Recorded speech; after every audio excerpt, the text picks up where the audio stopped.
Chapter 14. Poplar Fruit, where are you? The baby is sick. Fong Wenjing's anxious voice came from the phone.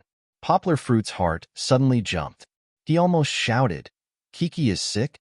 How is she? His shouting attracted the attention of the other passengers on the bus, but Poplar Fruit didn't have time to care. Poplar Fruit, don't worry. Her hands and feet are cold now. She might have caught a cold. I've never encountered this before. We're going to take her to the hospital. Yes, take her to the hospital. Poplar Fruit looked out the window, estimated his location, and said, You can take her to the 3rd hospital in the province. I know a doctor there. I can call him now. Let's meet at the entrance. The 3rd hospital in the province was the hospital where Kiki was born. With head nurse Jiang there, it might be more convenient. Poplar Fruit anxiously waited for the bus to stop at the next stop. As soon as the door opened, he quickly jumped off. Poplar Fruit's mind was almost completely focused on Kiki. He didn't know what was going on with her. If Fong Wenjing, who had always been calm, was so anxious, it meant that the situation was very bad. He couldn't wait to fly to Kiki's side. Seeing an empty taxi coming from afar, Poplar Fruit hurriedly jumped from the bus, stopped to the middle of the road. He almost stood at the front of the car to stop the taxi. When he opened the door, Poplar Fruit heard the taxi driver scolding him. Driver, I'm really sorry. My daughter is sick, and I have to rush to the hospital. I have no choice but to stop the taxi. I'm sorry. Poplar Fruit interrupted him. The driver glanced at the young man in the rearview mirror, whose forehead was sweating, and sighed. Forget it. Seeing you like this, I won't scold you. Be careful next time. It's so dangerous. Where are you going? The 3rd hospital in the province. Driver, please drive faster, Poplar Fruit said. In the car, he didn't stay idle. He took out his phone and called head nurse Jiang. Hello, Xiaoyang? Ani Jiang, it's me. Are you on duty tonight? The environment around head nurse Jiang did not sound like a hospital. I'm not on duty tonight. Xiaoyang, what happened? Did something happen to your daughter? Yes, I just received a call from the neighbor. He said that Kiki's hands and feet are cold. I don't know what's wrong with her. Maybe she has a cold, so I want to take her to the hospital. Head nurse Jiang's voice became very serious. She said over the phone, His hands and feet are cold. It might not be a cold. It might be a newborn with low temperature. What kind of disease is this? Is it dangerous? Poplar Fruit's voice trembled. It depends on the severity. If the situation is more serious, I'm afraid it will cause convulsions, organ damage, or even shock. Head nurse Jiang's answer made Poplar Fruit's heart sink into an ice cave. His breathing became ragged, and his right hand gripped the phone so tightly that it made a squeaking sound. But you don't have to be afraid. Hurry up and send her to the hospital. If the situation isn't that serious, she'll recover very quickly. Head nurse Jiang could hear his anxiety and comforted him. I'm not on duty tonight, but Xiao Yin is. I'll help you talk to her and get her to help you register for emergency treatment. When you arrive, she'll take you directly to the doctor. Nurse Sin was the one who taught him how to bathe Kiki the other day. Poplar Fruit still had an impression of her. Thank you, Ani Jiang. I'll contact her when I arrive. Poplar Fruit's voice became a little low, and he hung up after saying a few more words. Poplar Fruit arrived at the hospital first. He stood at the entrance of the hospital and stuck his head out to search for Fong Wenjing and the rest through the crowd. He was pushed around by the passers-by, and it took him a lot of effort to find his footing. His originally neat formal attire had become extremely messy. Finally, Poplar Fruit saw Liu Gillen's little four-wheeled motorcycle. He hurriedly rushed to the side of the car. Fong Wenjing opened the car door and carried Kiki out. Poplar Fruit hurriedly took her. Kiki's little face was a little pale, and her breathing was very weak. When he touched her little face, it was cold and made his heart ache. She might have caught a cold, Fong Wenjing said. I'll take her to the doctor first. Poplar Fruit turned around and said without turning his head. Poplar Fruit unbuttoned his suit jacket and hugged Kiki tightly in his arms, hoping to use his body temperature to warm up her cold little body. He used all his strength to push through the crowd and loudly shouted, Make way! Please make way! When he ran to the gynecology and pediatrics building, Nurse Sin was already waiting at the entrance. Nurse Sin glanced at Kiki and didn't make any small talk. She waved at Poplar Fruit and said, "Hurry up and follow me." Nurse Sin brought Poplar Fruit to a middle-aged doctor's room. The doctor took Kiki from Poplar Fruit's hands and began to examine her. Poplar Fruit saw the doctor's face gradually become serious. He became more and more nervous. He asked anxiously, "Doctor, how's her condition?" The doctor shook his head and said, "Her condition isn't very good. She'll go into shock soon." "Is it because of other diseases?" Seeing that Poplar Fruit didn't understand, the doctor explained. In other words, did she have septicemia, pneumonia, suppurative meningitis, or other infectious diseases before? Poplar Fruit shook his head and said, "No, she was fine when she was discharged from the hospital. This kind of problem suddenly occurred today." Nurse Sin said, "Could it be because of today's rain and the cold?" The doctor nodded and said to Poplar Fruit, "It's possible. Did you take the child out today?" Poplar Fruit said, "She's at my neighbor's shop today. I have to go to work today, so I asked my neighbor to take care of her." "That's right. It's always colder outside than at home when it rains. You adults can't feel it, but this is a child. She's just born, and her body's thermoregulation center hasn't developed fully. It's very easy for her to be affected by changes in the environment. So it's best not to let such a young child go out. Try to keep her at home." Poplar Fruit lowered his head and said, "Yes, yes. Since it's not caused by other diseases, then it's better. Let's inject her with glucose first, then warm her up in the incubator for observation," the doctor said. During the intravenous injection, Poplar Fruit saw the doctor insert the cold needle into Kiki's delicate little hand. He felt like his heart was being cut by a knife, and he felt very uncomfortable. With such a long needle in, Kiki suffered so much. When the needle was pulled out, thin blood oozed out of the needle hole on Kiki's little arm, and the cotton swab on it was dyed red. Poplar Fruit couldn't bear to turn his head, and he couldn't help but cry. Kiki was sent to the incubator. Poplar Fruit stood outside and watched, his heart full of self-blame. At this time, Lu Gillen and Fong Wenjing came over. Fong Wenjing said with an apologetic face, "Poplar Fruit, it's all my fault. I didn't take good care of Kiki." Lu Gillen said, "Wenjing is brainless. She treats Kiki as Little Dong.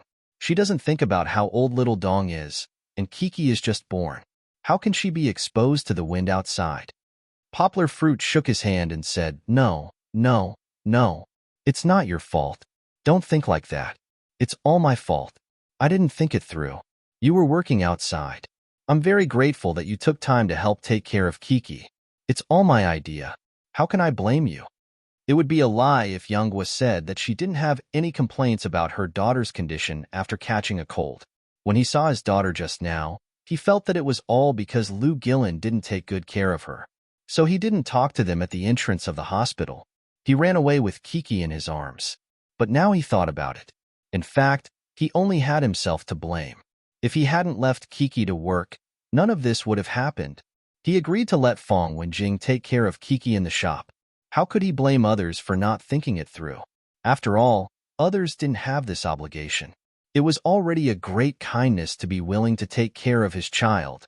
How could Poplar Fruit give this kind couple a hard time? Lu Gillen and Fong Wenjing packed dinner for him outside. Poplar Fruit took it and comforted them and persuaded them to go home. After all, they still had Xiaodong at home. If there were any accidents, Poplar Fruit wouldn't have the face to see them again.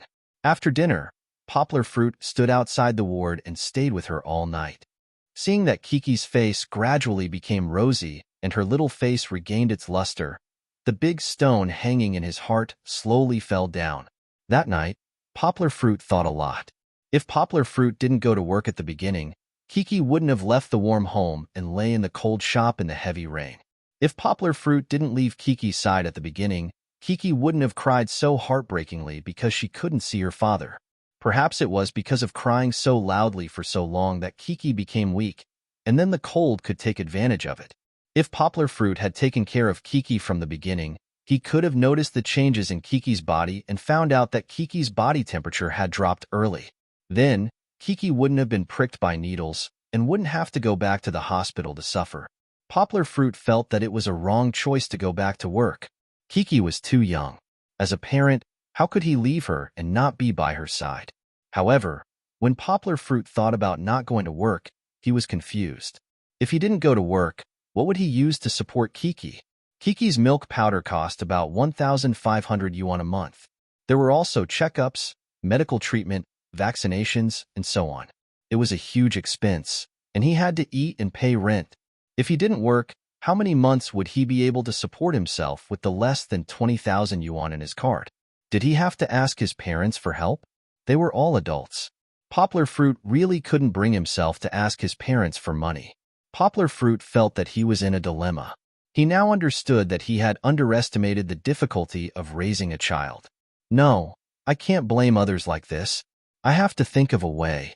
Poplar Fruit's clever brain began to work crazily. He searched every piece of his memory and pieced together every possibility, hoping to find a solution. The wisdom given by the literati star was indeed abnormal. Not long after, Poplar Fruit found a ray of hope in his memory. That was a year ago. Poplar Fruit was on a whim. He published a lot of good quality translations on the translation network and received the attention of many translation companies. He received many invitations from companies in his account. However, at that time, Poplar Fruit was doing well in a foreign trade company and was valued by the department manager. Poplar Fruit was in his honeymoon period and didn't have the time to consider these translation companies. Poplar Fruit recalled that many companies invited him to register with them. The messages in the account said that he could earn 10,000 yuan a day by translating at home. He didn't care before, but now these companies were Poplar Fruit's life-saving straw. Without needing to log in again, with Poplar Fruit's photographic memory, he clearly remembered the contact details of all the companies that invited him. One of them was known as the largest translation company in South China called Xinda.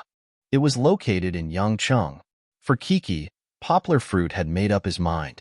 He was willing to give up his 1 year of hard work and start over. Chapter 15. The next morning, Poplar Fruit entrusted Kiki, who had finally recovered, to head nurse Jiang, who had just come to work. Although Poplar Fruit was determined to resign last night, he still needed to go back to the company to explain to the manager face-to-face and hand over the work. Reluctantly looking back at his daughter who had fallen asleep after drinking her morning milk, Poplar Fruit secretly said in his heart, "Kiki, don't worry, Dad will be back soon, and I will always protect you in the future." Poplar Fruit took the subway back to the company. After a night, the company was still the same as before, with the sweet voice of the receptionist, the clean and tidy desk, and the hot eyes behind him. Poplar Fruit sighed in his heart. Although he was somewhat reluctant to leave the achievements he had made in the past year, he still had to leave. After more than an hour at work, Poplar Fruit still did not see Du Ronghui's shadow, and he was a little anxious. He was looking around in his seat, fidgeting, when Du Ronghui came in with a big tea jar, looking like he had just come back from a meeting. "Everyone, listen carefully." Du Ronghui patted the table with his right hand. Everyone in the office looked at Du Ronghui in unison. "This morning, I went to the company's work meeting and received a notice." Du Ronghui habitually paused. "Next month, the company needs to go to Yingjili to participate in a goods exhibition organized by the Ministry of Foreign Affairs. This is the company's most critical overseas exhibition project this year, and it also relates to whether the company can get a big overseas order, so this is very important. So, our business department also needs to send people. This time, our company has given 3 places. In addition to me leading the team, the remaining 2 places are Poplar Fruit and Wu Kaiyan. Although Poplar Fruit has just joined the company, he won first place in March and April, and Wu Kaiyan was first in the first 2 months of this year. I hope everyone has no objections to my arrangement." Du Ronghui's arrangement was also a consistent tradition in the department. Those who could get first place in the monthly performance often had better benefits than others. Although everyone was very envious of the opportunity to travel abroad at public expense, they did not feel that it was unfair. Bao Chunfeng and the other employees all applauded. Of course, Han Tao was an exception. At this time, Brian was sitting in the back, staring at Poplar Fruit. His eyes were full of jealousy and hatred. Yesterday, he had lost face, while Poplar Fruit had stolen the limelight. Now, Poplar Fruit had obtained such a good opportunity to travel abroad. If it weren't for Poplar Fruit's interference, he would have been the top performer in March. Then, the one who would be in the limelight and be looked up to would not be Poplar Fruit, but Han Tao. His hatred for Poplar Fruit had deepened. Poplar Fruit once fantasized about working hard and becoming the backbone of the company after a few years of hard work. Then, he would be able to travel abroad with the company every year like an old employee like Wu Kaiyan. She didn't expect happiness to come so quickly, so suddenly, and at such a bad time. He was ready to resign, but an opportunity that he had been dreaming of for a long time fell on his head. His eyes were confused for a moment. Poplar Fruit thought of his daughter's cold body in the night wind last night, and his heart became firm again. Silently thinking of an excuse, he stood up, walked with steady steps, and knocked on the door of the manager's office. "Come in." Poplar Fruit pushed the door open, walked in, and gently closed the door. Du Ronghui was reading a book. When he saw Poplar Fruit come in, he smiled and said, "Poplar Fruit, come, sit." Poplar Fruit sat down in the seat in front of his desk. "Poplar Fruit, you did a good job yesterday. I'm not just talking about the things you did with Smith. You translated for the boss yesterday, and your translation was very good. The boss also praised you at the meeting today, saying that your translation was very good, almost as good as your peers." When Poplar Fruit sat down, Du Ronghui praised him fiercely. Poplar Fruit could only respond with a wry smile. "By the way, what do you want to see me for? Is it about going to Yingjili?" Du Ronghui took a sip of tea and asked.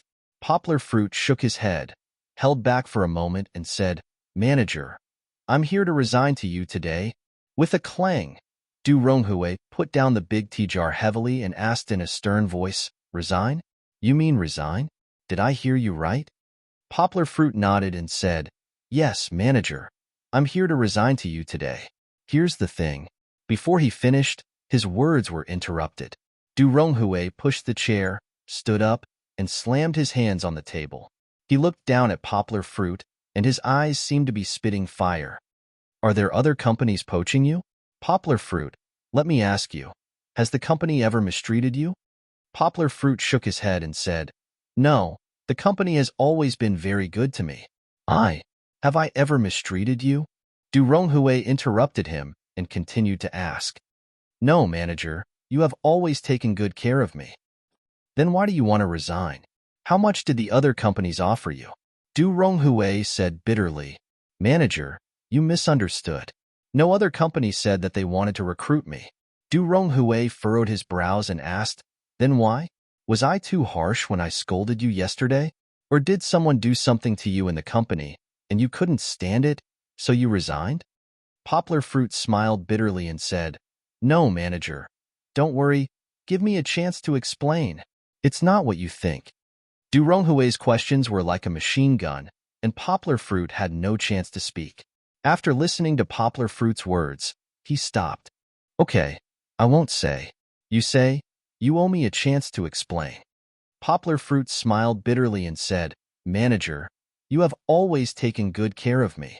If it weren't for the fact that I had no other choice, I wouldn't have thought of resigning. Do you remember the 2.5 days of leave I asked you for before the May Day holiday? It's like this. At that time, it wasn't because something happened at home, but because a woman gave birth to my child. Only then did I know that when I rushed over, she had a difficult labor and left a newborn baby for me." Du Ronghui rubbed his eyebrows and sat down. Poplar Fruit continued to say, "Because I had a child, I also knew the company's rules, but I didn't dare to say anything. At noon yesterday, I secretly ran out because of her." Poplar Fruit turned on his mobile phone, found a photo of Kiki, and handed it to Du Ronghui. "This is my daughter, Kiki." Du Ronghui smiled reluctantly and said, "She's very cute." Poplar Fruit explained to Du Ronghui, telling him about Kiki's crying at noon yesterday and the emergency situation at night. "That's the case," Poplar Fruit said. "Kiki really can't do without me. If anything happened to Kiki yesterday, I would really regret it for the rest of my life. So, I think there's no other way. I really can't take care of both sides, so I came to you to resign." Sigh.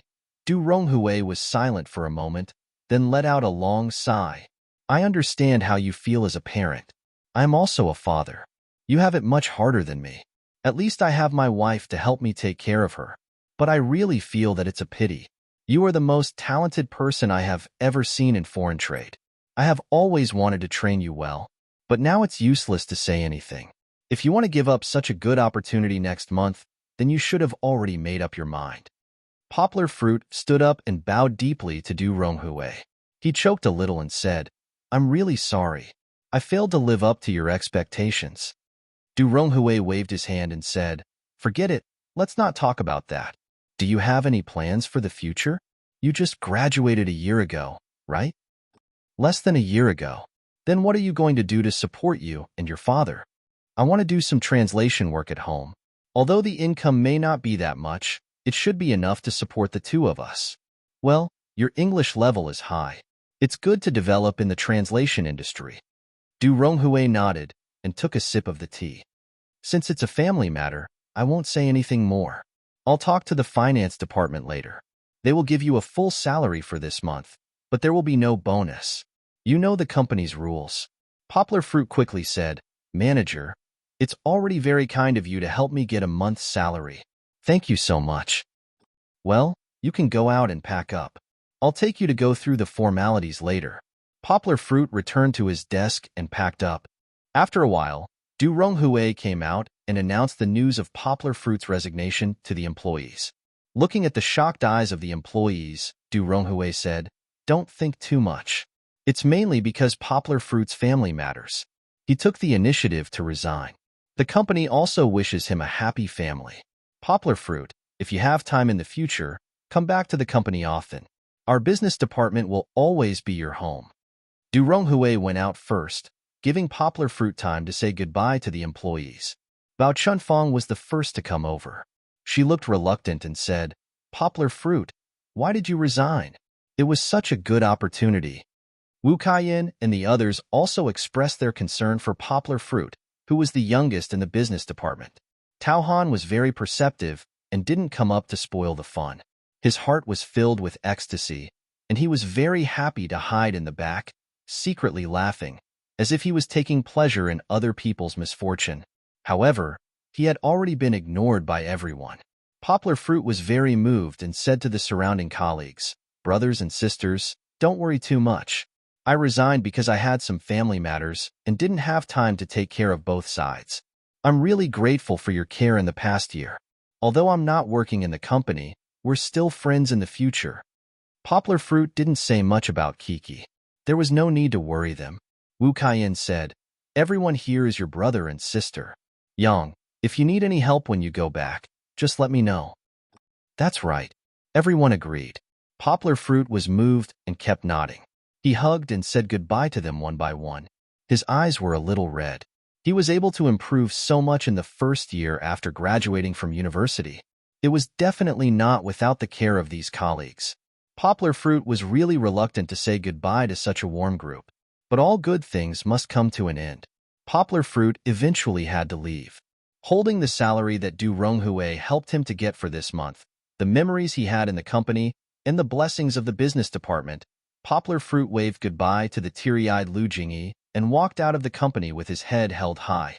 Poplar Fruit knew that in another place in this beautiful city, there was a girl waiting for his return. Chapter 16. Poplar Fruit. Remember to bring your daughter for a checkup on Saturday. At the entrance of the hospital, head nurse Jiang sent him off with a smile. Okay, Annie Jiang, you can go back. You don't have to send me off. Poplar Fruit smiled as he hugged Kiki.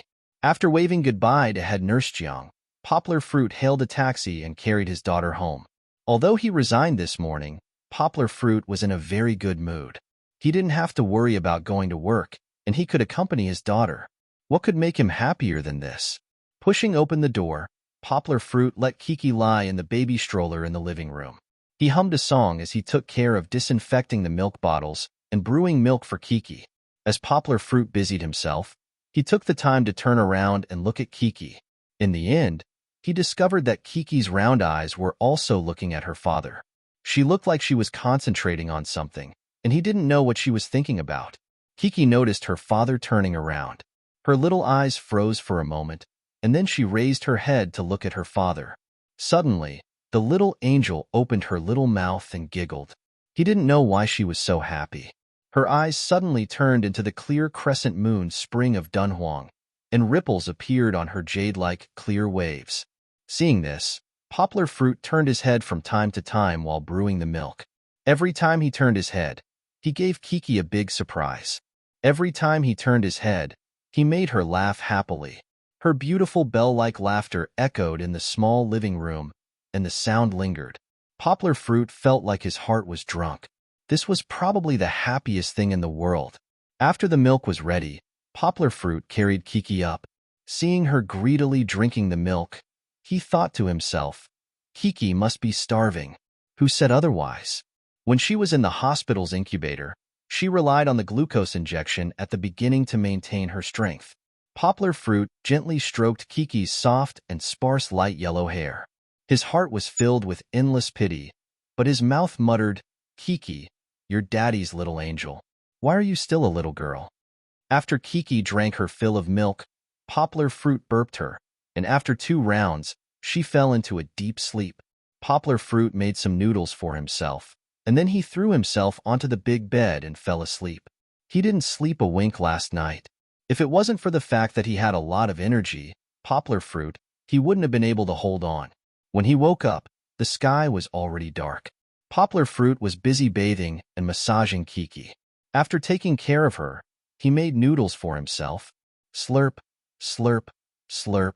The noodles made by Poplar Fruit were actually quite delicious, but it didn't have as much meat as usual. Poplar Fruit was starting to miss fish and meat. But right now, he was embarrassingly short of money. Although he still had about 20,000 yuan in savings, who knew when he would have another income? Now, Poplar Fruit had to be careful with his spending. Kiki ate and used the best things, which cost a lot. He wanted to save as much as he could. He would eat simple food on weekdays and buy some good food on weekends. Poplar Fruit swallowed the noodles in his mouth, smacked his lips, and turned to look at his daughter. He pretended to be serious and said, Kiki, Daddy has to eat and drink rice for you. You have to be good, and don't bring Daddy any trouble, okay? Kiki didn't understand what he was saying. She sat in the baby stroller, and when she saw her father suddenly turn to look at her, she thought that her father was playing the game from the afternoon with her again, and she smiled happily. Poplar Fruit looked at the little angel's innocent smile and muttered, You really are heartless. Then he couldn't help but laugh. After dinner, Kiki drank her milk, and her father carried her back to the small bed to sleep. Poplar Fruit bathed and washed their clothes. Kiki's clothes had to be hand-washed, so he didn't come out of the bathroom until almost 9 o'clock. Poplar Fruit wiped the water off his hands and turned on the computer. Poplar Fruit looked at Xinda Translation Company on Qiandu. Looking at the introduction of Xinda Translation Company and the netizens' comments, Poplar Fruit realized that this company was a strange one in the translation industry. Xinda Translation Company was established in 1980, and it was one of the earliest translation companies in Hunan. Xinda started out as an interpreter, and now it could be said to be the giant of the giants in Hunan. It occupied half of the interpreting market, and it was said that many interpreting professors in universities were listed with Xinda Translation Company. Interpreting was much more profitable than writing, and Poplar Fruit knew this. He had heard from a teacher before that English interpretation generally cost 600 to 700 renminbi a day, and the highest level simultaneous interpretation cost thousands of RMB, and this was the hourly wage. However, interpreting was not very realistic for Poplar Fruit. Although it was more profitable, it was no different from going to work, and he had to run around outside. Poplar Fruit mainly focused on writing. Translation was a field that Xinda Translation Company opened up after the millennium. Previously, they were called a strange one because they did not recruit a large number of formal employees like other translation companies. In order to open up the market, they adopted a business model that was somewhat similar to the mercenary unions in novels. Simply put, Xinda Translation Company built a platform, and translators were like mercenaries. They registered their mercenary status on the platform. Then, if other companies had translation needs, they could issue missions through Xinda Translation Company, and translators could choose the missions that were suitable for them. If they passed Xinda Translation Company's review, the bounty of the mission would be credited to their card.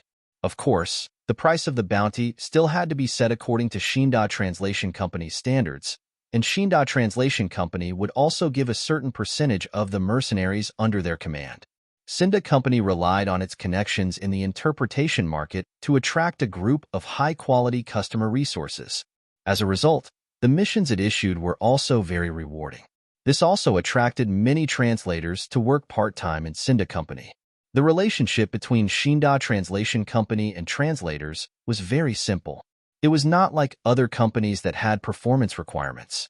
Translators would accept missions when they had time, and they could ignore the company if they did not have time. Therefore, many registered translators came from other translation companies. They came for the generous rewards. As long as they were not discovered by their own boss, they could still make a lot of money. In this way, Shinda Translation Company formed a good reputation and gradually achieved a balance between supply and demand. Every day, many companies and individuals would post translation requirements on the platform, and many translators would receive translation work. After more than 10 years of operation, Shinda Translation Company had a faint trend of becoming a giant in the translation market. The other translation companies were also helpless. They knew that although it was forbidden, their employees might still work for others, but they couldn't find any evidence to prove it. Yanghua also found out that Shinda Corporation's commission for the translators was different. It categorized the registered translators into different categories: trainee translators, translators, bronze translators, silver translators, and gold translators. The higher the level of the translator, the lower the commission, which was 40%, 30%, 20%, 10%, and 5% respectively. For example, if a trainee translator completed a mission with a price of 100 yuan, he would only get 60 yuan. If it was a gold translator, he would get 95 yuan. The difference was huge.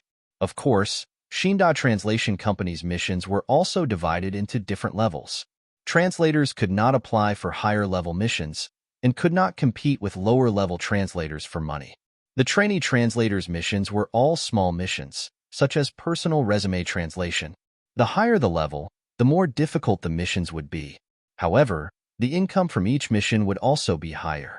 From trainee translator to translator, as long as the number of missions passed and the passing rate reached a certain value, they could be promoted. Shinda Translation Company's design was mainly to prevent translators from maliciously accepting missions and not completing them, which would damage the company's reputation. Everyone could take on the task of a trainee interpreter, but as long as someone accepted the task of an interpreter, no one else would be able to see it for a period of time. If a translator wanted to be promoted, they would have to pass a certain level of assessment. It was said that they had to translate an article given by the review team, and only after passing the assessment could they be promoted. Of course, they were not afraid of the translator cheating. If the translator's performance in the next 2 missions did not meet the requirements of the level, then this account would be blacklisted. The higher the level of a bronze translator, the harder it was to be promoted, but it was also more profitable. Not to mention the company's commission, a silver translator would get 200 yuan per 1,000 words, and a gold translator would get 300 yuan per 1,000 words. This was not something an ordinary translator could compete with. Moreover, although a gold translator would get 300 yuan per 1,000 words, this was only the lowest price. Some urgent missions or generous companies would offer far more than $300. Poplar Fruit realized that Shinda Translation Company's platform was actually a huge pyramid. At the top of the pyramid were some very capable translators. These were the foundation of Shinda Translation Company. They relied on these translators to attract a large number of high-quality customers and gain a reputation in the industry. Then, there were a large number of newbies or translation enthusiasts at the bottom. They could also digest the fragmented translation market that the senior translators looked down on. Although Shinda Translation Company could not make money from the senior translators, they could make a lot of money from the translators at the bottom of the pyramid. Although Shinda Translation Company's commission was a little high and they did not make much money, it was simple and efficient. Moreover, they could also hone their skills. Therefore, students in universities and those who knew foreign languages and had a lot of free time were still scrambling for the job. However, Poplar Fruit was not willing to spend time on trainee translators and translators. He did not even care about bronze translators. After looking at the examples of silver and gold translators, Poplar Fruit felt that his level should not be too far away from the silver translators. Poplar Fruit was not going to apply to become a mercenary of Shinda Translation Company right away. As the saying goes, sharpening the axe will not delay the work of cutting firewood. Poplar Fruit wanted to prepare himself first. Since he could touch the edge of the silver translators through amateur practice, why not work hard and strive to sit on the throne of the gold translators? As a translator, Poplar Fruit wanted to be the best translator. Poplar Fruit believed that with his smart brain, he could definitely sit on the top of the pyramid. Poplar Fruit turned off the computer and rummaged through the cabinets. He found the translation books that he had not used for a long time under his bed. Some were textbooks from university, some were tutorials from famous translators that he had bought on a whim. After graduation, Poplar Fruit could not bear to throw them away and stuff them under his bed. He did not expect them to come in handy now. After wiping the dust off the books, he sat in front of the desk. In order not to disturb Kiki's rest, Poplar Fruit used the dim yellow light from the desk lamp to read the thick theory book in his hands. His eyes were focused and serious, as if he had returned to his student days. Outside the window, the neon lights painted the night sky. The swaying leaves, summer cicadas, and the sound of cars were all blocked by the thick brick wall. In the room, there was only the sound of two people breathing at the same frequency and the soft sound of pages flipping. This night was exceptionally quiet and peaceful. Chapter 17. Early in the morning, Poplar Fruit woke up at 5 as usual. At this time, the sky was just beginning to brighten. Kiki was lying in a protected crib, sleeping. Poplar Fruit left her at home, so it didn't matter if he left for a while. Today's weather was good. The small park was filled with insects and birds, green willows and red flowers, and the air was fresh.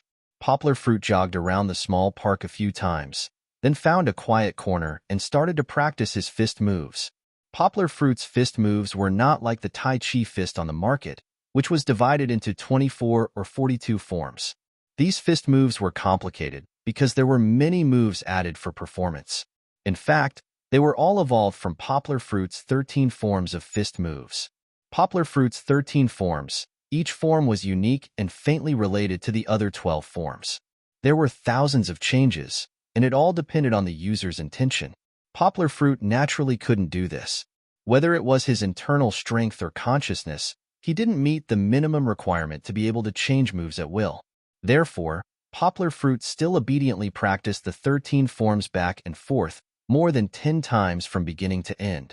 After practicing the fist moves, Poplar Fruit started to practice slowly. Tai Chi fist emphasized the body's agility, and the movements were coherent and rhythmic. The natural law was also about the power to beat the powerless, and the slow hand gave way to the fast hand. However, Poplar Fruit did the opposite. He wanted to practice his fist moves at a speed slower than a tortoise's. This was actually a requirement of the martial arts. It was easy to be fast, but knowing how to be slow was the best way to be fast. It wasn't like using 4 tails to move 1,000 caddies, where the weak could borrow strength to fight strength. The martial arts also didn't completely abandon fast movements and rely on slow movements to deal with fast movements. Instead, it hoped that the martial artist could be fast and slow at will. Poplar Fruit's chi sank into his dantian. His legs were like the roots of an old tree, firmly rooted to the ground. His crotch was like a horse, his waist was relaxed, and his back was straight. His right arm was empty as he slowly stretched out his left palm. His every movement was like a lion on the grassland slowly approaching its prey. He restrained his aura and moved slowly, afraid that if his movements were too big, he would touch the withered grass and scare away his prey. Poplar Fruit cultivated slowly while circulating his internal energy. It was as if he was meditating. Although it felt more sluggish, the effect was remarkable. After one move, fine beads of sweat appeared on Poplar Fruit's forehead. It was even more tiring than all the previous exercises combined. The elderly people in the nearby communities also got up one after another. The small park was where they gathered for their morning exercises. Some of them practiced boxing and swordsmanship like Poplar Fruit, while others danced in the square with music on. It was very lively. However, Poplar Fruit's mind was immersed in his every move and was not disturbed. However, a few old men glanced at Poplar Fruit's movements for a long time, but they could not figure out anything. After all, Poplar Fruit could practice for a few minutes with one move. Soon, they lost their patience and left one after another. After practicing the 13 moves at a slow pace, Poplar Fruit's head was steaming with water vapor. His whole body was drenched as if he had just been fished out of the water, but he was more energetic. After finishing his practice, Poplar Fruit bought breakfast at the market and went home. When he got home, Kiki was still asleep. Poplar Fruit washed up and changed his clothes. He held a dictionary and read it out loud. Other people memorized words with specific vocabulary books. At most, there were a few thousand words. However, Poplar Fruit directly took a big book like Oxford Advanced and memorized it from A to back. Who asked him to have such an abnormal memory? As Poplar Fruit read aloud, Kiki also opened her eyes. She was lying on the small bed with her mouth slightly open. Her small hands were waving and clapping together. Was she clapping for her father's diligence? After washing Kiki's face and feeding her, Poplar Fruit continued reading until 11:00 in the afternoon. After a few hours, Poplar Fruit had already eaten a small stack of the dictionary. He estimated that he would be able to memorize all 180,000 words in the dictionary in less than a month. After cooking some porridge, Poplar Fruit leisurely went online to read the news. The internet was filled with the news about the terrorist Osamu bin Laden dragged the news out of a small house. Poplar Fruit smiled and sighed. One is Osamu, the other is Osamu. They are both born from the same root. Why are they so anxious to kill each other? The terrorist incident in 2001 happened in the United States. It had nothing to do with Poplar Fruit. The incident that happened now also had nothing to do with Poplar Fruit. Osamu had killed Osamu. It could only be said that he had gotten rid of his former nemesis. It made him feel proud. The poll numbers were better, but there was no difference between Poplar Fruit and Kiki, so Poplar Fruit did not pay attention to it. Before closing the browser, Poplar Fruit went to the Indian website with great interest and translated a related report from foreign media. This could be considered as benefiting the people in the country who were eager to know what had happened. Of course, his translation was of a higher standard and was later reposted by major portals on the internet. However, this had nothing to do with Poplar Fruit. After Poplar Fruit clicked confirm, he calculated the time and translated more than 1,000 words in 1.5 hours. This speed was not bad. If he really became a gold medal translator, he could earn 300 yuan in 2 hours. That would be more than 1,000 a day. In a month, he could almost reach the salary of his former salesman. Poplar Fruit was secretly happy. In the evening, when Poplar Fruit was reading the grammar book, he heard a knock on the door. He opened the door and saw that it was Song Jiwen. Yo, it's rare to see you here. Why are you here? Isn't it the weekend today? Poplar Fruit smiled and handed him a pair of slippers. Song Jiwen stuffed the big and small bags into Poplar Fruit's hands and said while changing his shoes, "My mother asked me to come here. Do you think I want to come here at night instead of sleeping at home?" Poplar Fruit put the bags on the coffee table and opened one of them. It was baby clothes. He looked at the other bags. They were all baby products, 2 cans of milk powder, a few sets of clothes, a bunch of diapers, and a baby carrier. These were all bought by Song Jiwen's mother, Poplar Fruit's godmother. Poplar Fruit felt a little sour in his nose. Song Jiwen changed his shoes, patted Poplar Fruit's shoulder and said, "How is it? My mother is good to you, right? Why don't you thank me? When she heard that you had a baby, she went shopping and bought so many good things for your daughter. I've never seen her treat me so well. They're all branded goods." Hey. Poplar Fruit's brewing emotions were suddenly smacked away by Song Jiwen. He said angrily, "That's my godmother taking care of me. Why should I thank you?" Song Jiwen didn't argue with him. He smiled and took an apple from the table, ran to the sink to wash it, and then sat on the sofa and nibbled on it. "Laogua, how are you this week?" Poplar Fruit said, "Not bad, but I quit my job." "Quit?" Song Jiwen suddenly jumped off the sofa. "Why did you quit? Aren't you doing well?" "Because I can't take care of Kiki if I go to work." Poplar Fruit was very calm. He told Song Jiwen about Kiki's hospitalization the night before. Sigh. Song Jiwen sighed. "I knew that your daughter would suffer a lot. Your salary last month was 20,000 yuan. Even I envy you. In the end, you quit just like that. Poplar Fruit comforted him and said, "It's okay. There's more than one way to go in life." "Then what do you plan to do in the future?" "I did some research yesterday. Actually, being a translator is quite profitable, and I can do it at home. I plan to give it a try." Song Jiwon looked at him doubtfully. "Can you be a translator?" In Song Jiwon's impression, Poplar Fruit's English level was about the same as his. He could watch American dramas, but he couldn't really do it seriously. However, this was the situation before graduation. He didn't know that Poplar Fruit's IQ was already at the level of a monster. Poplar Fruit's English level had left him in the dust a long time ago. "Well, Mosquito, you underestimate me." Poplar Fruit laughed. He opened the translated article on the computer and showed it to him. "Look, what do you think of this article?" Song Jiwon took a look, shook his head and said, "I haven't read English for almost a year. I can't understand the original text, but I think the Chinese version is very good. It feels like I'm reading a Chinese article." After all, he also graduated from an English major, so he still had the ability to appreciate.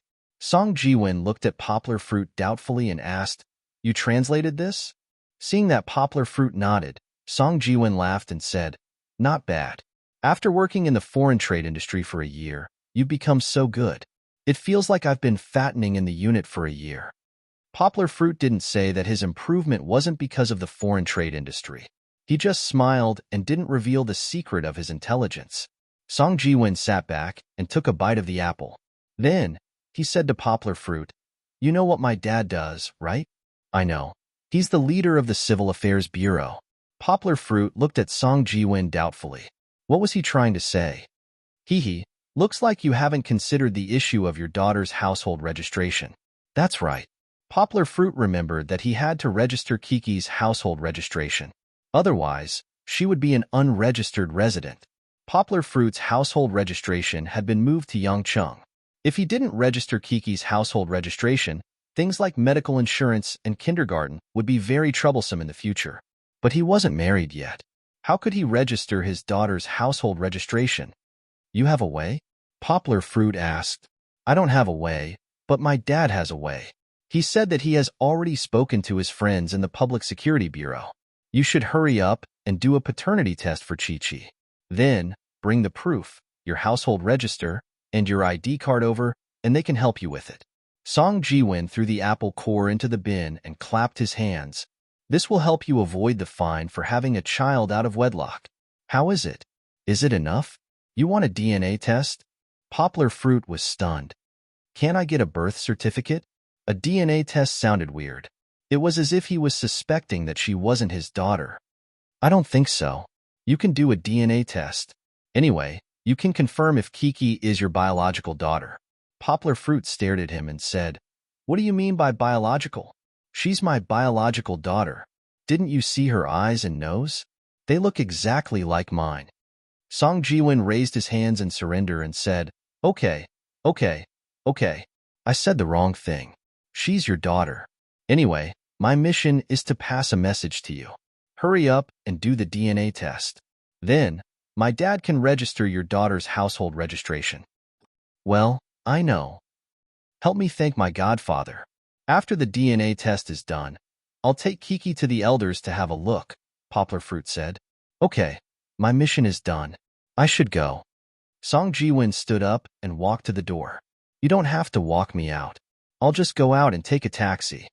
Poplar Fruit walked him to the door and watched his figure disappear around the corner of the stairs. Only then did he close the door and go back. Tidying up the gifts on the table, Poplar Fruit felt that he was really lucky. He had been helped by a lot of relatives and friends along the way. As a matter of fact, not only did Godfather and Godmother buy so many good things for him, they also solved the troublesome problem of registering Chi-Chi's household registration so easily. Chapter 18. May 7th, Saturday. Today was the day of Kiki's physical examination, as scheduled with head nurse Jiang. Poplar Fruit had already helped Kiki put on a dry diaper and changed her into beautiful clothes. He also put on a small hat that his godmother had bought for her. The hat was in the shape of a panda, with white fluffy fur and 2 small black ears. It was very cute. Because they were going out for a long trip today, Poplar Fruit didn't use a baby stroller. Instead, he wore a gray baby carrier. This carrier was like a seat for Kiki on Poplar Fruit's chest. Chi-Chi wore a small hat and sat proudly with her back leaning against her father's broad chest. The comfortable straps wrapped around her body so that she wouldn't fall off. Her arms and legs were stretched out, and it wasn't as restrictive as being wrapped in a blanket. It was the first time that Kiki could see the world so freely. She was very happy. She danced around and looked up at her father from time to time, as if she wanted to tell him something interesting. Because leaning against her father's warm chest, Kiki should feel very safe. When Poplar Fruit went out, he carried a handbag with his left hand. It was filled with some of Kiki's daily necessities. It was always better to be prepared. When they got on the subway, the pedestrians on the subway cast friendly glances at the young father. Poplar Fruit also smiled and nodded at them. A few girls dressed like students wanted to stand up and give their seats to Poplar Fruit. Poplar Fruit quickly waved his hand and said, "Thank you, but it's okay. I'll stand. She has her own special seat." The girls looked at Kiki, who was sitting in the carrier and looking around, and they all secretly laughed. Chi-Chi was very courageous. Even in an environment where there were so many strangers, she was still able to look at other people without the slightest hint of fear. Poplar Fruit stood in a more spacious area with one hand holding her handbag and the other in front of her to prevent others from accidentally touching Kiki. A woman in her 30s who looked like a housewife smiled at Kiki and said to Poplar Fruit, "How many months have you been pregnant? A boy or a girl?" It was hard to tell the gender of a child less than a month old, and Kiki's clothes today were more neutral. "She's not even a month old yet," Poplar Fruit said with a smile. "She's a daughter. She's so pretty." Poplar Fruit smiled happily even though he knew that the other party's compliment was far greater than his actual evaluation. When they arrived at the hospital, Poplar Fruit easily found Head Nurse Jung. When Head Nurse Jung saw him, she smiled and said, "Little Young, you look very handsome today. You are becoming more and more like a father." Poplar Fruit chuckled. The person who examined Kiki was a pediatrician. Poplar Fruit stood outside and watched her with a yellow headlamp. She used a cotton swab to check Kiki's ears and mouth. Her movements were very gentle, so he felt relieved. He turned to Head Nurse Jung and said, "Annie Jung, I came here today because I want to do a paternity test here." When she heard this, Head Nurse Jung's face immediately darkened. She stared into Poplar Fruit's eyes and said with a frown, "What's wrong, little Young? What are you thinking about again? Don't tell me you don't want to take responsibility again?" Poplar Fruit quickly waved his hands and said, "Annie Jung, you misunderstood. I want to do a paternity test mainly to register Kiki." He told Head Nurse Jung about his godfather's promise to help. Head Nurse Jung looked into Poplar Fruit's eyes and felt that he wasn't lying. Her expression softened. She said, "If you didn't mention it, I would have forgotten that your situation is special. I thought that a birth certificate would be enough. You are unmarried, so if you want to register your daughter, you do need to do a paternity test." Yes. I looked it up on the internet. Our hospital can do paternity tests, so I decided to come here today and do it since I don't have to go to other places. Poplar Fruit scratched his head. Head Nurse Jung smiled and said, "You must have done a personal paternity test, right?" Poplar Fruit had a puzzled look on his face. How could a paternity test be different? Head Nurse Jung saw that he didn't understand, so she patiently explained, "Paternity tests can be divided into personal paternity tests and judicial paternity tests. Usually, people who come here to confirm their relationship are personal paternity tests. Yours is classified as a judicial paternity test, and it is usually used as evidence in court. A judicial paternity test can only be done at an institution with the qualifications for judicial paternity tests." Poplar Fruit was dumbfounded. He didn't think of this. "But you are very lucky."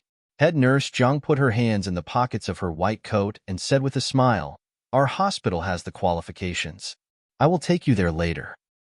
"Okay, thank you, Annie Jung." Poplar Fruit was relieved that he didn't have to make another trip. "Did you bring all your documents? In addition to your ID card, you also need your birth certificate and your household register?" Head Nurse Jung asked. "Yes, I brought them." Poplar Fruit came out fully prepared today. His handbag was filled with almost all the documents he could possibly use. He even brought his employee ID from when he worked at the company. After the physical examination, Kiki was very healthy. Everything was normal. Poplar Fruit carried her and followed head nurse Jiang to the paternity test center.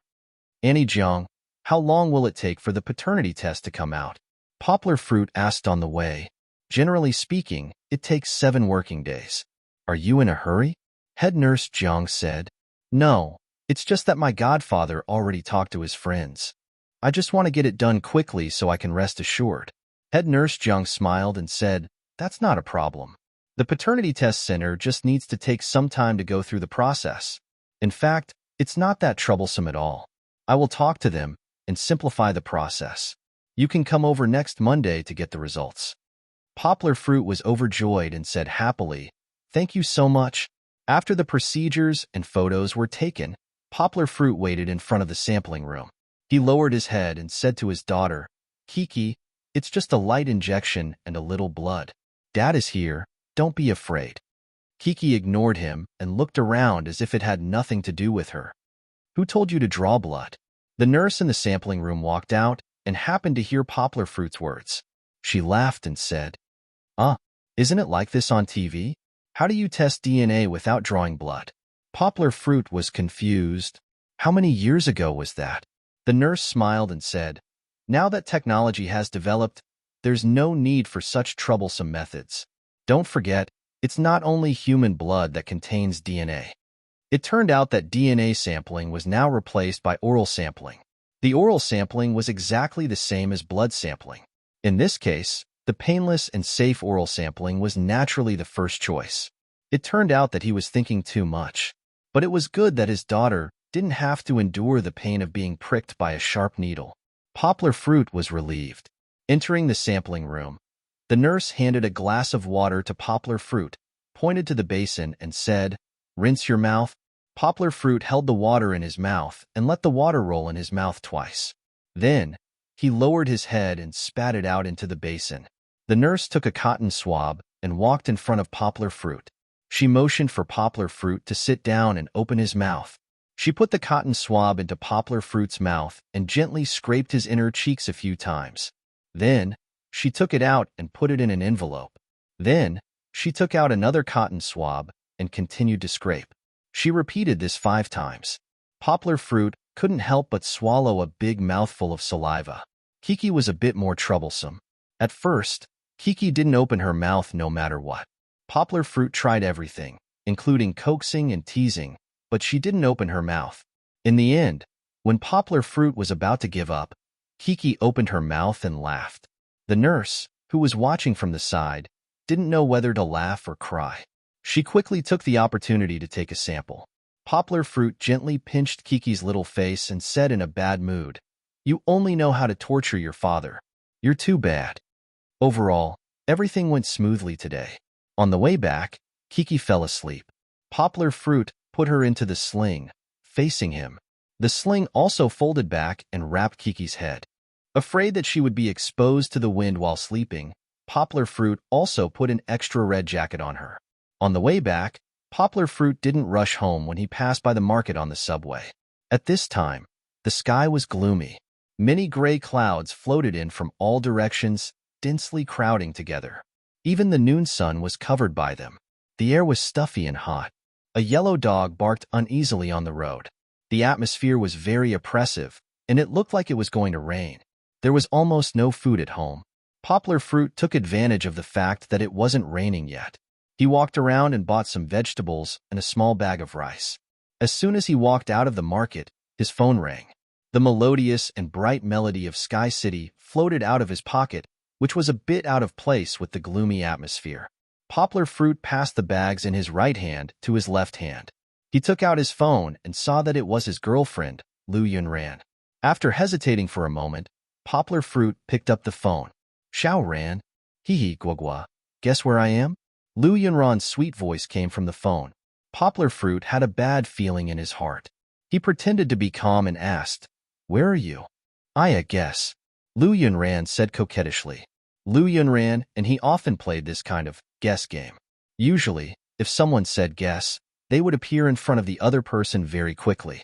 The guest, that used to be very romantic, now sounded so scary in Poplar Fruit's ears. "You're in Buddha City?" Poplar Fruit didn't give up and asked. "Haha, Guagua, you're so stupid." Lu Yunran laughed without any scruples.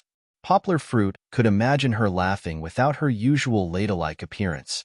However, Poplar Fruit couldn't laugh because Lu Yunran's next sentence made it clear. "Come out and open the door. I'm already at your door." After graduation, Lu Yunran was very busy with work. Usually, Poplar Fruit would go to Buddha City to accompany her. She didn't have time to look for Poplar Fruit, so Poplar Fruit didn't give her the key. But today, she came without saying a word. Poplar Fruit looked at Kiki, who was sleeping soundly in his arms, and panicked. How to explain to Xiaoran what to do? Poplar Fruit felt like his head was about to explode in this stuffy atmosphere. After a moment of silence, Poplar Fruit took a deep breath. No matter what, if he stuck out his head, he would still be stabbed. If he couldn't avoid it, he would have to face it in the end. Poplar Fruit didn't want his voice to tremble so much. He said slowly, word by word, "Xiaoran, wait for me at the door. I'm already at the entrance of the neighborhood. I'll be there soon." After putting down the phone, Poplar Fruit looked up at the sky. Dark clouds covered the city and sand flew everywhere. A storm was coming. Chapter 19. If a person had something on his mind and couldn't wait to get to a place, a target that was very close to him would still feel very far away. However, if a person subconsciously resisted going to that place, it would only take a blink of an eye to reach a destination that was very far away. It was only a few hundred meters from the entrance of the residential area to the door of the rental house. Poplar Fruit really wanted to walk down this path forever and never reach the end. However, things did not go as he wished. In just a few minutes, he reached the last corner of the stairs. Slowly turning around, a face without makeup that could make 100 flowers blush came into view. In the last few steps, Poplar Fruit saw Lu Yunran's expression change from joy to shock, and then to pale. Poplar Fruit had a hunch in his heart, but it was as if someone had drilled into his heart and then ruthlessly scratched it. The heartache did not lessen at all. Lu Yunran was really busy with work. After she graduated from university, she entered a foreign company. Although the salary was generous, she worked overtime every day. Not only did she have to wake up early and work late, but she also had to work on her own vacation time. However, wasn't this the model of foreign companies? They used a salary that was several times higher to attract outstanding graduates from China, and then desperately squeeze their value, helping them earn more profits from China. Girls who entered foreign companies aged quickly. This was not a rumor. They worked for more than 10 hours a day and worked for more than 28 days a month. Although cosmetics could support their noble and glamorous appearance at work, how could they get rid of the physical and mental exhaustion? Not everyone could reach the management level of a foreign company, and this was even more so for women. Only a small group of women continued to work at the management level. Most of the white-collar women were approaching the age of marriage and children. They did not need to be fired by the company, as they could not persevere on their own. On the other hand, foreign companies continued to select outstanding graduates from the huge graduate market every year to fill the gap left by their departure, and then continue to squander the next batch of precious youth. After working for a year, Lu Yunran felt that she could not take it anymore. She persevered because her boyfriend, Poplar Fruit, would come over to accompany her during his holidays. Poplar Fruit's thoughtfulness often made her forget about her physical exhaustion after a week. Although her family had been persuading her to go back, saying that a woman would eventually get married. Her family could help her find a job. She didn't want to make a lot of money, but it was important for stability and not rushing around. Lu Yunran did not agree. She wanted to earn money for a few more years before coming to Yangcheng to seek refuge with Poplar Fruit. The two of them would buy a house in Yangcheng and get married. After that, she found a job that wasn't too stressful. She worked hard with Poplar Fruit to pay off her mortgage, pay for her car, and give birth to a baby. Just like that, she lived a peaceful and warm life. Lu Yunran was such a traditional but strong girl. Her dream was simple, and that was to pursue her own happiness. After graduating from university, her family had tried to get her to go on blind dates.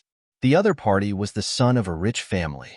If she married him, She would be able to live in a villa and drive a luxury car. But Lu Yunran did not agree. She did not even give him a chance to meet. These were all things that Poplar Fruit did not know. Lu Yunran used to think that she was the luckiest girl in the world. Poplar Fruit was truly good to her from the bottom of his heart. Although he was not as rich as that rich second-generation heir, Lu Yunran felt that as long as the two of them worked hard together, they would have everything in the future. So Lu Yunran foolishly followed Poplar Fruit wholeheartedly. She did not let Poplar Fruit play third base because she was reserved. She always fantasized about leaving everything good for the end. But after the 1st of May, Lu Yunran felt that something was wrong. On the 1st of May, Poplar Fruit did not come to Fu City to accompany her like before. He also did not fall asleep with sweet phone calls like usual. After the 1st of May, Poplar Fruit did not speak much on the phone. Sometimes, he did not even call. Lu Yunran had some close friends who used to talk to her about relationship problems. When their boyfriends had a change of heart, they would find out all kinds of clues from the phone calls they made every day. Lu Yunran did not dare to think about it. She would rather believe in her understanding of Poplar Fruit. She knew that Poplar Fruit was a person who was sincere and honest when it came to relationships. She did not believe that Poplar Fruit would cheat on her. But the uneasiness in her heart forced her to not sleep well for a few days. Finally, on the weekend, Lu Yunran did not work overtime. She took the earliest bus and the busiest subway. She crossed the crowded road and arrived in front of Poplar Fruit's door. But it seemed that she was really wrong. She saw Poplar Fruit acting like a stay-at-home dad.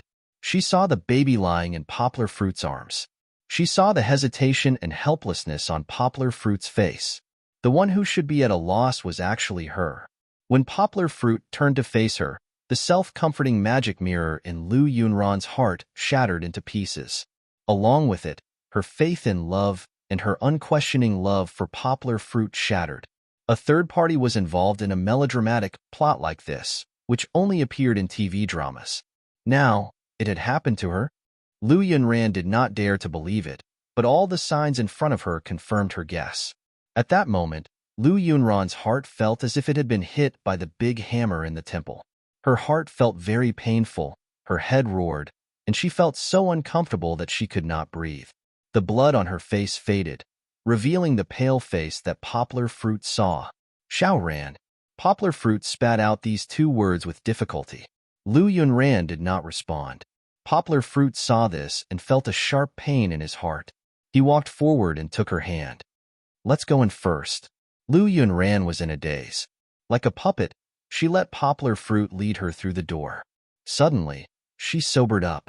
2 lines of clear tears flowed from her eyes. She wiped them away and said in a panic, "I'm sorry. I have to go." She did not know what she was saying.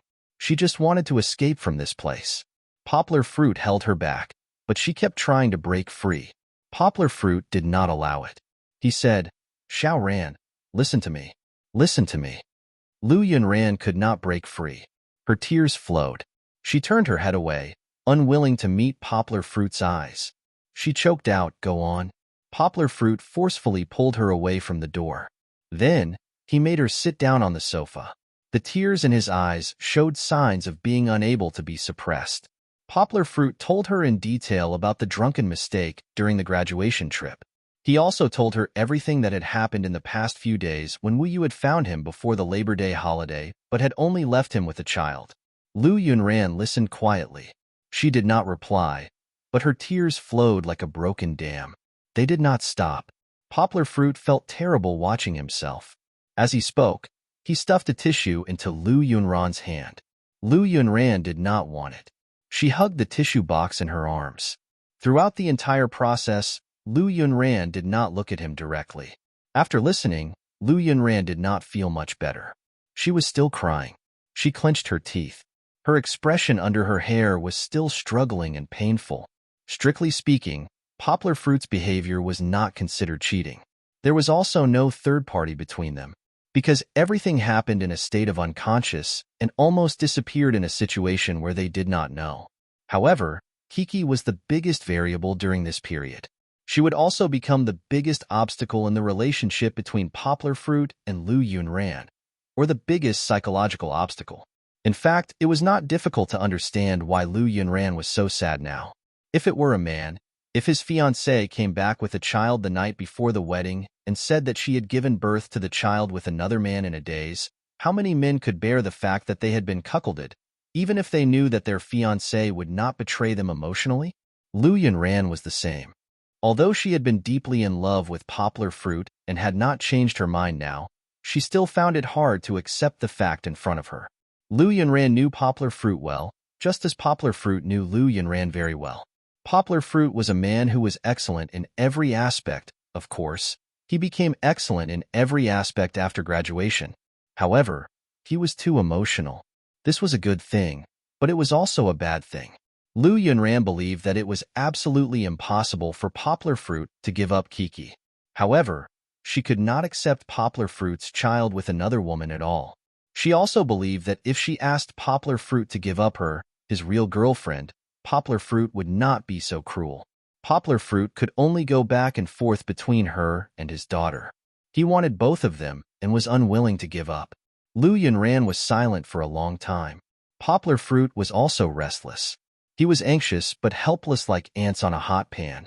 The room was eerily quiet. Kiki, on the other hand, was lying in her father's arms and sleeping soundly. She had no idea what kind of fierce struggle was happening outside. Suddenly, a white light flashed in the room, causing Lu Yunran's face to turn pale.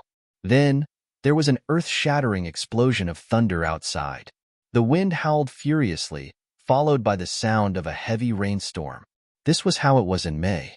The weather was unpredictable, and there were often thunderstorms. Lu Yunran shrank on the sofa. She had been afraid of thunder since she was young. Poplar Fruit knew this. He sat over and wanted to hug her and hold her in his arms. However, Lu Yunran dodged his hug and shrank deeper into the sofa. Poplar Fruit's arms were empty, and his heart was empty. His nose was sour and tears flowed out. A few drops fell on Kiki's little head. Poplar Fruit quickly reached out to wipe them away. Lu Yunran stared blankly at his actions. The tears on her face mixed with her hair. Her expression was very sad. So what if I'm carried there? Lu Yunran thought to herself. That warm embrace no longer belongs to me alone. Even if I'm carried, there will always be a child between us. Someone else's child. As she thought about it, her heart ached again, and tears poured out. It's time for me to leave. Lu Yunran thought to herself as she stood up abruptly. Poplar Fruit hurriedly stood up and said, Xiaoran, where are you going? Lu Yunran rushed to the door, but Poplar Fruit quickly stopped her. Let go. Let me go back.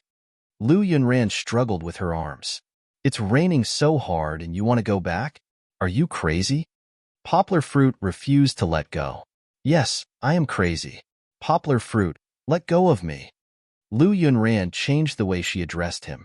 No, it's raining outside. Don't leave today. Just stay here. Poplar Fruit held her shoulders. I want to go back. My mind is in a mess. I want to go back and think it through. Lu Yunran struggled relentlessly. Poplar Fruit was worried that her flailing arms would accidentally hurt Kiki, so he only held her arms down. The rain is too heavy. Wait for it to let up, and I'll send you back, okay? Poplar Fruit coaxed earnestly. Let go, Poplar Fruit. I'm telling you, if you don't let go, we'll break up right now. Lu Yunran screamed. When Poplar Fruit heard this, he subconsciously loosened his grip. Lu Yunran immediately pushed Poplar Fruit away, opened the door, and ran out. Poplar Fruit knew that if he let Lu Yunran leave today, he would not have a chance to make her stay. He did not have time to put on his shoes and rushed out barefooted. However, Lu Yunran suddenly burst with speed. She opened the door downstairs first and rushed out into the rain. Poplar Fruit stopped at the door. He still had a child in his arms. Poplar Fruit was worried. He quickly turned around and went back inside to carry Kiki into the crib. He turned around and jumped down the stairs in 3 steps, then rushed out into the rain as well. He ran to the entrance of the neighborhood. The rain was pouring down, and he could not see his fingers in front of him. Poplar Fruit tried hard to open his eyes and looked into the distance. However, he could only see a world of white rain. There was no trace of Lu Yunran. The rain washed over Poplar Fruit. In a few seconds, His clothes and shoes were completely soaked. Poplar Fruit searched for a long time, but in the end, he could only walk back in a daze. Chapter 20. Slurp, Slurp. Poplar Fruit walked home step by step. Closing the door, his eyes were empty. He leaned against the door and slid down weakly. The rainwater on his clothes left a trail on the door. Poplar Fruit had guessed that Lu Yunran would be very angry, but he did not expect her to be so unyielding. Poplar Fruit remembered a sentence he had read on the internet before. A man's biggest failure is to teach his woman how to be strong. Poplar Fruit had once vowed to Lu Yunran that he would never let her face the thunder and lightning alone. But now, Lu Yunran rushed into the storm without looking back. She was unwilling to stay by his side for a second longer. Was this his biggest failure? He took out his phone from his trouser pocket. The screen was still lit up. It seemed that Apple's waterproof phone was quite good. Yonghua pressed the familiar 11 numbers, and the operator's ringtone sounded from the phone. "Answer the phone," Poplar Fruit said in his heart. "Beep. Sorry, the number you have dialed is temporarily unavailable." Did he dial the number? He dialed again. "Sorry, the number you have dialed is temporarily unavailable." He dialed again. "The number you have dialed is currently unavailable." Her phone was turned off. Poplar Fruit listened numbly to the repeated Chinese and English messages on the phone. Lu Yunran's phone was turned off. His hands gradually dropped to his sides. What was going on? Poplar Fruit's mind was in a mess. He had never been so confused before. He hugged his head and bent between his knees. He just sat there in a daze. The water dripping from his hair, clothes, and body gradually gathered into a small puddle. After an unknown amount of time, a burst of crying entered Yonghua's ears. At this time, Yonghua's soul was already reluctant to part, but Chi-Chi's cries caused his 3 spiritual and 7 physical souls to gather again. After a moment of confusion, Poplar Fruit stood up. Perhaps it was because he had bent his legs for too long, but when he stood up, he felt that his lower body was numb. Poplar Fruit stumbled into the bedroom. Just as he was about to pick up the crying Kiki, Poplar Fruit realized that his whole body was wet. He hurriedly ran to the toilet and pulled off the straps and clothes that were soaked in rainwater. He took a clean towel to dry his body and changed into dry clothes before returning to the bedroom. At this time, Kiki had been crying for several minutes. Poplar Fruit felt ashamed. He picked up Kiki and comforted her. Returning to her father's embrace and feeling her father's familiar heartbeat, Kiki's crying gradually stopped. Poplar Fruit kissed Kiki's tender face that had not yet dried tears and said with some heartache, "Kiki, don't you think that your father is a bastard? Today, I made 2 girls cry." Kiki moved a little, and Poplar Fruit felt that something was wrong. A warm current seemed to flow over his body. Oh no! Poplar Fruit remembered that after returning from the hospital, he did not have time to change Kiki's diaper. The previous diaper was thrown into the trash bin by Poplar Fruit because Kiki suddenly pooped at the hospital. He wanted to change it for Kiki when he returned home, but after what happened just now, he forgot about it. Poplar Fruit did not know whether to laugh or cry. He gently hooked Kiki's little nose with his left index finger and said to her, "Kiki, Daddy tried so hard, but in the end, you still peed on Daddy." Ever since he learned how to take care of Kiki from the nurses in the hospital, Poplar Fruit had been paying attention to changing her diaper, but he still fell for it.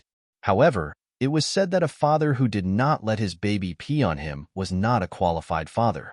Poplar Fruit had now completed a milestone in becoming a qualified father. However, the new clothes that he had just changed into were ruined. After solving her personal problem, Kiki became very happy. She was held in her father's arms, and her toothless mouth was wide open. No teeth. Kiki is ugly. After Poplar Fruit finished the appraisal, he hooked her little nose again, causing Kiki to wrinkle her nose.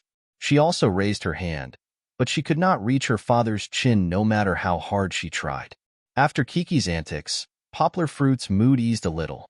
He arranged for the new clothes to be changed, and then prepared hot water for Kiki to take a bath. Although he was a little tired, Poplar Fruit was still very alert for Kiki's sake. He carefully took care of every detail, and there was no situation where he accidentally raised the temperature of the hot water too high. After serving Kiki's bath, milk, and sleep, Poplar Fruit also cleaned himself up. After washing the clothes and coming out of the toilet, Poplar Fruit looked at the sky outside. The rain had stopped, but the sky was dark. Night had fallen in the city. Poplar Fruit turned on his phone and called Lu Yunran again, but her phone was still turned off. Poplar Fruit's heart ached again. He wrote a text message and edited it many times. In the end, there were only 2 short lines left. Are you back in Buddha City? Drink some ginger soup. Don't catch a cold. I'm sorry. Putting down the phone, Poplar Fruit took a deep breath and didn't let his tears fall. There was a saying, a real man bleeds but not tears. These days, Poplar Fruit had shed more tears for Kiki and his girlfriend than he had since he was in junior high school. However, isn't there another old saying that goes like this? A real man doesn't cry easily. It's only because he hasn't been deeply hurt. Poplar Fruit's tears overflowed because he was really afraid. He was worried that his girlfriend of 4 years would leave him. This relationship was too precious and too heavy for him. At this time, Poplar Fruit heard a roaring sound from his stomach. He suddenly realized that he hadn't eaten for a day. But at this time, he wasn't in the mood to cook. He just cooked a small pot of noodles with vegetables and ate it simply with soy sauce. He was in a bad mood. Everything tasted like wax. Poplar Fruit forced himself to swallow it as a way to appease his hunger. After eating and washing the dishes, Poplar Fruit picked up his phone again and looked at it. He was disappointed to see that there was no reply. He called again, but the cold sound of the phone being turned off was still the same. Poplar Fruit, who was in a bad mood, picked up the book, but found that his mind was full of Lu Yunran's tear-filled and determined look today. He couldn't read a single word. Closing her eyes, she saw Lu Yunran rushing into the rain again, her back gradually disappearing. Everything was so vivid when she opened and closed her eyes. Yanghua had nowhere to escape and nowhere to vent. She could only call her phone again and then put it down again and again in disappointment. Poplar Fruit sat in a daze for an hour and called for an hour. Finally, the phone ran out of battery and the screen turned completely black. Alas! Poplar Fruit sighed deeply and got up to plug in the charger. Since he was upset and angry, he might as well practice boxing. Poplar Fruit took a deep breath and stood still in the empty space of the living room, silently reciting the Heart Sutras. Tai Chi is born of infinity. It is the mother of yin and yang. When it moves, it separates. When it is still, it combines. Yin-yang fish talisman floated in his heart. One yin and one yang. Yang fish eyes yin fish eyes yang, slowly and endlessly circulating. Poplar Fruit's mood seemed to be absorbed or smoothed out by the yin-yang fish talisman. He recited the Heart Sutras in his heart, and the strength in his meridians followed the guidance of his mind. Bang! Under Poplar Fruit's mind, his right hand slowly moved from the bottom to the top. The strength was perfectly round, and the palm momentum seemed to be unchanged. At any time, he could turn it into a fist, finger, or other moves. When he reached, his shoulders sank, his arms were like an arc, his legs bent, and his waist relaxed. The movements were slow but implied strength. Under the concentration, Poplar Fruit was temporarily immersed in the boxing. This time, the speed of his boxing practice was not as slow as in the early morning. Although there were some beads of sweat on his forehead, it was not to the extent that his head was steaming and his whole body was soaked. Perhaps it was because he had not rested well for the whole day. After Poplar Fruit finished practicing 13 moves, he also felt tired and exhausted. He wiped the sweat on his forehead and picked up the phone. The beauty on the other side of the phone was still as quiet as a yellow crane. Poplar Fruit's expression was gloomy. Perhaps if Kiki did not need him to take care of her, he would have run out to the bar to get drunk. Although alcohol could not extinguish the gloominess in his heart, it could make him lose consciousness at the most painful time. Under the chaos, he did not need to be trapped by love anymore. Poplar Fruit did not know what he could say to Lu Yunran after the phone call. He could not say something as shameless as giving up Kiki and returning to the original state. But other than that, what else could he say to make Lu Yunran forgive him? Poplar Fruit really could not think of a solution that would satisfy both sides. After deleting and changing the text again, only 2 sentences were left in the text. Good night. Sorry. Poplar Fruit could not withstand the exhaustion and fell into a deep sleep. The rain in Yangcheng had stopped, but the rain in Buddha City was still falling nonstop. In an apartment in the city center, Lu Yunran leaned against the wall in her pajamas and sat by the floor-to-ceiling window. Her eyes were bright red. In the afternoon, she had received a lot of strange looks from the gangsters all the way back to her room in Buddha City. Since then, Lu Yunran, who had not eaten for the whole day, had been sitting by the window until now. Through the window that was drenched by the rain, she looked at the gradually brightening lights outside. Although she had changed out of her wet clothes and the room was warm, Lu Yunran felt that the city she had worked so hard in for a year was cold and unfamiliar. It was just like the city she had studied and lived in for 4 years. It was huge, but she could not find a place to belong. She did not turn on her phone and did not know what to say to Poplar Fruit. But when she thought of Poplar Fruit, she felt her heart ache. Her mind was filled with the first few years when Poplar Fruit bought her a birthday present, walked with her on the streets, got jealous because of her. Those silly looks on his face. But now, why did Poplar Fruit seem so unfamiliar? She seemed to want to catch the silly but cute Poplar Fruit in her memory. The Poplar Fruit who used to call her auntie, and she called him Gui-er. Although he was right in front of her eyes, close at hand, she could not catch him.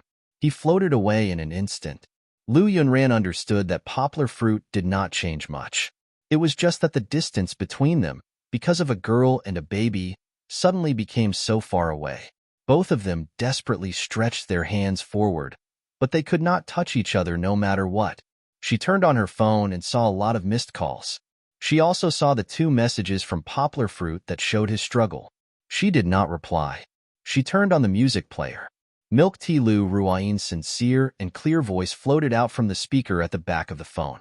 If I retreat to the position of a good friend, you will no longer need me. You won't need it anymore, and you'll be in such a difficult position. I love you so much, so I am willing to give in to you. Fly to a happier place. Lu Yunran's tears poured down again. Her heart felt like it was being cut by a knife, but her thoughts were clearer than ever. It is not easy for 2 people on earth to meet. Even if I cannot be your lover, I am still grateful. I love you so much, so I am willing to not tie you down. Fly to a happier place. The voice was faint, and the heart of the beauty leaning against the window seemed to have drifted away. Chapter 21. It was a new day. After Poplar Fruit woke up, he kept finding things for himself to do. He swept the floor, mopped the floor, washed the clothes, hung the clothes, washed the dishes, wiped the table, tidied the desk, and made the bed. He did the cleaning for a whole week, or even a whole month over and over again. But no matter how he tortured himself, it was difficult to calm the uneasiness in his heart. Perhaps Lu Yunran would give him a trial today, or perhaps she wouldn't. Poplar Fruit somewhat hoped that this wait would end as soon as possible, but he also hoped that the trial would never come. Such complicated and contradictory feelings tormented him until noon, until a text message arrived. Poplar Fruit was reading a book uneasily. His memory, which usually had a photographic memory, now had to read it 3 or 4 times before he could remember it because of his lack of concentration. Ding dong. His phone received a text message. Poplar Fruit threw down the book and hurriedly picked up his phone. His usually calm hand slipped and almost dropped it. The lock screen showed that it was indeed a text message from Lu Yunran. Poplar Fruit's right thumb trembled as he swiped open the screen. Poplar Fruit, I'm sorry. I really can't accept the fact that you have a child. I can only let go. I don't want to force you to choose between me and the child. Happiness can't be forced. I also hope that you can find a woman who will accept you in the future. I wish you happiness. Don't call me, and don't come looking for me. When you see this text message, I'll have already left. I want to return to the city that belongs to me, and I want to find happiness that completely belongs to me. Reading this text message, Poplar Fruit seemed to hear Lu Yunran whispering in his ear. Her voice was trembling, but there was determination in her tone. She's gone. She's really gone. After reading this text message, Poplar Fruit thought that he would cry, but he didn't. Instead, he became very calm. He had never been so calm in the past 2 days. When he dialed back, Poplar Fruit heard the sound of the phone being turned off. There was no room for negotiation. In fact, the ending was already decided from the beginning, wasn't it? Poplar Fruit asked himself. Ever since Poplar Fruit decided to raise Kiki, he had buried the love between him and Lu Yunran in the grave with his own hands. Poplar Fruit smiled bitterly. He had always held on to the hope that there would be a chance to turn things around, but it was all just his own delusion. Is this the end? Poplar Fruit muttered to himself and shook his head. He looked to the south and said softly, I really can't give you the happiness you want. No matter what, you must live well and be happier than me. Otherwise, I can't forgive myself. He wondered if there was a girl sitting in the train heading for the Southern Kingdom who was silently crying as she looked out of the window. Just like that, the two figures, who had once been so close to each other, disappeared along with the whistling train and the railway that traversed the world. Poplar Fruit sent a text message to Song Ji-won. I'm a lovelorn bird. Come and play with me. Then he threw away his phone and focused on reading. His mental calmness was astounding. In the afternoon, Song Ji-won came over. When he came, he brought a lot of things. Poplar Fruit smiled and said, Are you moving all your belongings to my house? It's just some clothes and toiletries. Song Ji-won put down his laptop bag and luggage and said, I'll stay with you for the next 2 days. What do you think? I'm a good brother, right? I'll walk out of the shadow of heartbreak with you. Of course, Poplar Fruit teased him and said, It would be even better if you cooked dinner. Fuck, you know I don't do household chores, Song Ji-won said exaggeratedly. That's not right. Song Ji-won walked around Poplar Fruit twice and said doubtfully, You don't look like you're lovelorn. If that's not the case, what should I look like? Song Ji-won gestured to himself and said, Lovelorn people have messy hair, swollen eyes, depressed expressions, unbuttoned clothes, and pants that are one leg high and one leg low. Poplar Fruit laughed and scolded, You're a beggar.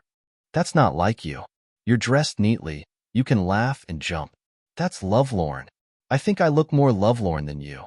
Song Ji-won took out a towel and wiped his sweat. That's because I'm more open-minded. I don't want to cry like a little girl. Poplar Fruit smiled. Well, you're different from ordinary people. You've always been like this. There's nothing to say. Song Ji-won sat down on the sofa and said, Tell me, although I expected it, yesterday, I took Kiki to do a paternity test. When I came back, Xiao Ran was at the door. Poplar Fruit said, and he briefly recounted what had happened yesterday. Then this afternoon, she sent a text message to break up. In the end, I didn't even say a word to her. There's no way to make up for it, Poplar Fruit said indifferently. Song Ji-won shook his head and said, Now that you feel like you can't get along, it's better to break up quickly. Otherwise, you'll hold her back. Poplar Fruit nodded and said, I think so too, so I don't want to make up for it. I really can't give Xiao Ran what she wants. It's not good for either of us to hold on too tightly. Let her find her happiness. When Poplar Fruit said this, his heart still ached faintly.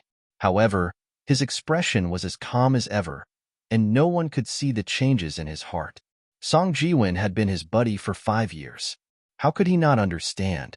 He comforted him and said, Forget it. Let bygones be bygones. Well, I understand. I just can't let it go. Poplar Fruit's voice was a little low. If you can't let it go, it means you're still a good man. But no matter how difficult it is, you still have to let it go. Song Ji-won said, But, Laogua, I'm not trying to criticize you. Now that you have a family to feed, it'll be a little troublesome if you want to hook up with girls in the future. We'll talk about the future in the future. I'm not in the mood to think about it now. Poplar Fruit didn't know whether to laugh or cry at his rambling, but he also temporarily walked out of the mood of heartbreak. He raised his head and said, If there's no girl, then there's no girl.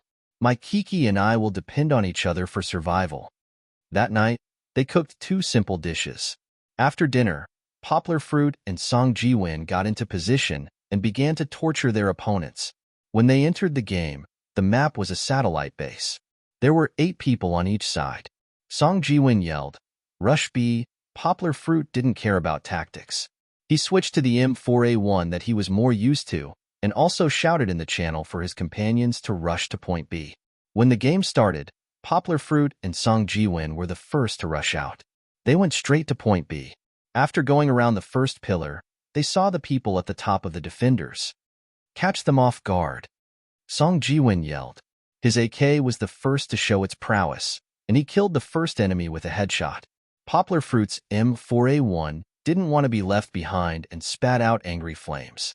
At close range, although it wasn't a headshot, the enemy dropped another corpse after a shuttle of bullets.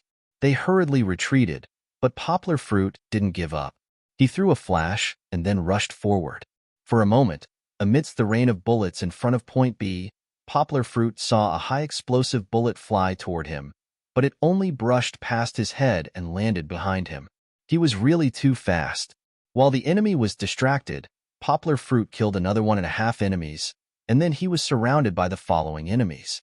The reason it was only 1.5 enemies was because one of them was half-crippled by Poplar Fruit and then blown away by a high-explosive bullet thrown by Poplar Fruit's teammate.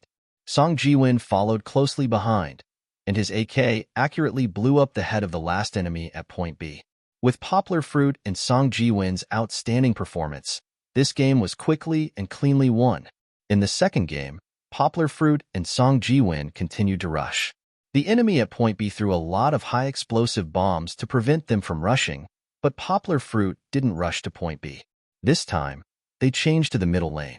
Poplar Fruit and Song Jiwin dealt with Company A and Company B. Under the crossfire, the enemy in the middle lane suffered heavy casualties. Although they were quickly surrounded by the reinforcements of the defenders, Song Jiwin killed 3 of them, and Poplar Fruit killed 1. Poplar Fruit's teammates learned their lesson. This time, they followed closely behind the 2 of them and took a lot of kills. This time, the defenders were annihilated without being surrounded. After 4 games in a row, the other side couldn't take it anymore. On one hand, they complained on the public channel, "Why did the gods come to our place to torture noobs?" On the other hand, they had internal strife. They blamed each other, saying that their teammates didn't suppress them and were easily broken through by others. Under the internal strife, the defenders' defense fell apart. Poplar Fruit and Song Jiwin were like killing gods, beating the other side to a pulp. After one game, Poplar Fruit felt that a lot of the depression in his heart had been vented, and he felt a lot more relaxed. He smiled at Song Jiwin and said, "I don't feel like beating them anymore. Let's go to the first district of Shanghai to meet those gods." Song Jiwin smiled and said, "You are the boss. You are the boss. You have the final say." They exited and changed to the first district of Shanghai. The first district of Shanghai was the practice room for the pro players in the game. When they were in university, Poplar Fruit and Song Jiwin played here before. Within 3 games, they would definitely meet a pro player. With their strength at that time, they couldn't even beat a 2nd or 3rd-tier pro player. It was really too difficult to win, so they stayed in the first district of Guangzhou. Due to the plot, it doesn't match reality. Please don't worry about it. After entering the first district of Shanghai, Poplar Fruit and the others easily won the first game. Of course, it wasn't because the pro players were weak, but because there weren't any strong players in the first round. On Poplar Fruit's side, other than Poplar Fruit and Song Jiwin, there were 2 other players with good marksmanship. So, they easily defeated the other side. However, from this round, it seemed that the overall strength of the first district of Shanghai was indeed higher than that of Guangzhou. At the very least, there weren't any noobs who would make things difficult for their teammates. In the second round, Poplar Fruit and the others still mindlessly charged in, but this time, they were dealt a heavy blow. After being charged in once, the other side started to cooperate. High explosive, flash, Poplar Fruit charged in and was killed before they could see anything. The other side had 2 strong players. One of them played a sniper rifle called KG Flame, and the other played an M4A1 called NC Icewater. One look at their IDs and it was obvious that they knew each other. The 2 of them cooperated very well and had a lot of tactical knowledge. Poplar Fruit side attacked a few times, but the 2 of them overturned the situation. Someone in their team chat side and said, "There are 2 pro players on the other side. We can't fight this round." With the low morale, Poplar Fruit's side won the first round and was shaved bald. Poplar Fruit wasn't afraid. Instead, he was excited. After this round, he saw that the 2 pro players on the other side didn't leave the room. So he called out to Song Jiwin. The two of them stood opposite the two pro players and waited for the next round to begin. Chapter 22. In the new round, the map was changed. It was the black town that Poplar Fruit was most familiar with. But this time, they were the defenders. It was still 8 versus 8. The people on the other side hadn't changed much from the previous round. Two of them were even Poplar Fruit's teammates from the previous round. It seemed like there were many people who wanted to ride on someone's coattails. Because there was an expert on the other side, Poplar Fruit started to play seriously. He switched to his beloved AWM Shadow. Previously, he had figured out KG Flame's strength. He used a Barret and was very cautious. He changed places after firing and never stayed in the same position. But his marksmanship was still lacking. Poplar Fruit was confident that he could defeat his opponent with his marksmanship. At the start of the game, Poplar Fruit didn't have time to tell his teammates to be careful when they passed through the middle gate. There was a careless person who thought that he was brave and directly jumped out of the middle gate. In the end, Poplar Fruit guessed it. Just as he leaned out, the Barret's unique gunshot rang out. His team had lost a person at the start of the game. 2 of his teammates went to point B and 3 went to point A. Poplar Fruit let Song Jiwon support them in the middle lane to prevent the opponent from sneaking up on them. He poked his head out to take a look. Sure enough, KG had already left. At this time, point A was connected to the fire. Poplar Fruit went over to provide support. Although the opponent had smoke and grenades, his side was still okay and barely managed to hold on. But suddenly, there was the sound of machine gun fire from point A. On the other side, NC Icewater had killed one of the defenders guarding point A. Poplar Fruit typed in the public channel. Point A. Leave point A to me. Poplar Fruit set up a sniper under the bridge and sniped the enemy coming from point A. Surprisingly, NC Icewater didn't attack from the small path. Instead, she jumped down from the corridor and rushed out from the middle door. NC Icewater's M4A1 was already in the air. Seeing that Poplar Fruit was about to be shot, at this critical moment, 2 bangs were heard. It wasn't from the M4A1, but from Song Jiwon. The mantis stalks the cicada, unaware of the oriole behind. Song Jiwon hit NC Icewater's back with 2 shots, one of which hit the head. Pa. In a house in Sichuan province, a boy in a white team uniform tapped on the keyboard and shouted, "Oh, almost, motherfucker." Next to him, a boy wearing a white team uniform, headphones, and a cigarette in his mouth laughed gloatingly. "You failed to rape her and got raped instead. Haha. I'll avenge you." In the game, KG's flames surrounded them from point B. At this time, the teammates at point B had already swarmed over to support point A, leaving point B empty. KG's flames took down Song Jiwon with 1 shot. Poplar Fruit immediately reacted and jumped onto the platform to take cover. KG's flames was confident in his marksmanship and took the initiative to shoot, but he missed. Poplar Fruit immediately jumped out from the other side of the bunker, scoped in midair, and pulled the trigger. KG's flames, who didn't have time to hide, fell into a pool of blood. At this time, the enemy's attacks on point A were getting fiercer and fiercer. Although the defenders had killed one of the enemy's players, there were only 2 defenders left on the platform. The situation was critical. Poplar Fruit didn't return to point A to participate in the defense. The enemy still had 4 players. If they split up and came from the middle, they would be completely wiped out. Poplar Fruit went out from the middle door and didn't find any enemies on the small path. Yanghua jogged towards the intersection between Bandit Family and a university. In the end, she met love at the corner. No, she met an enemy at the corner. The enemy probably didn't expect to meet defenders at this place, so he was shocked and didn't shoot. Poplar Fruit had the Desert Eagle in his hands. He made a prompt decision and aimed at the enemy's head and fired 3 shots. In reality, the enemy's head had already been blown up by the first shot. Poplar Fruit's hands only trembled due to his nervousness and fired 2 more shots. At this time, Poplar Fruit didn't continue to flank the enemy's buttocks because their tracks had been exposed. Naturally, the lurkers' teammates would warn them. Poplar Fruit beat them at their own game and retreated to Bandit's home. He set up his sniper rifle and aimed at the corner. As expected, the enemy wanted to retreat first and eliminate the threat that was Poplar Fruit with their numbers.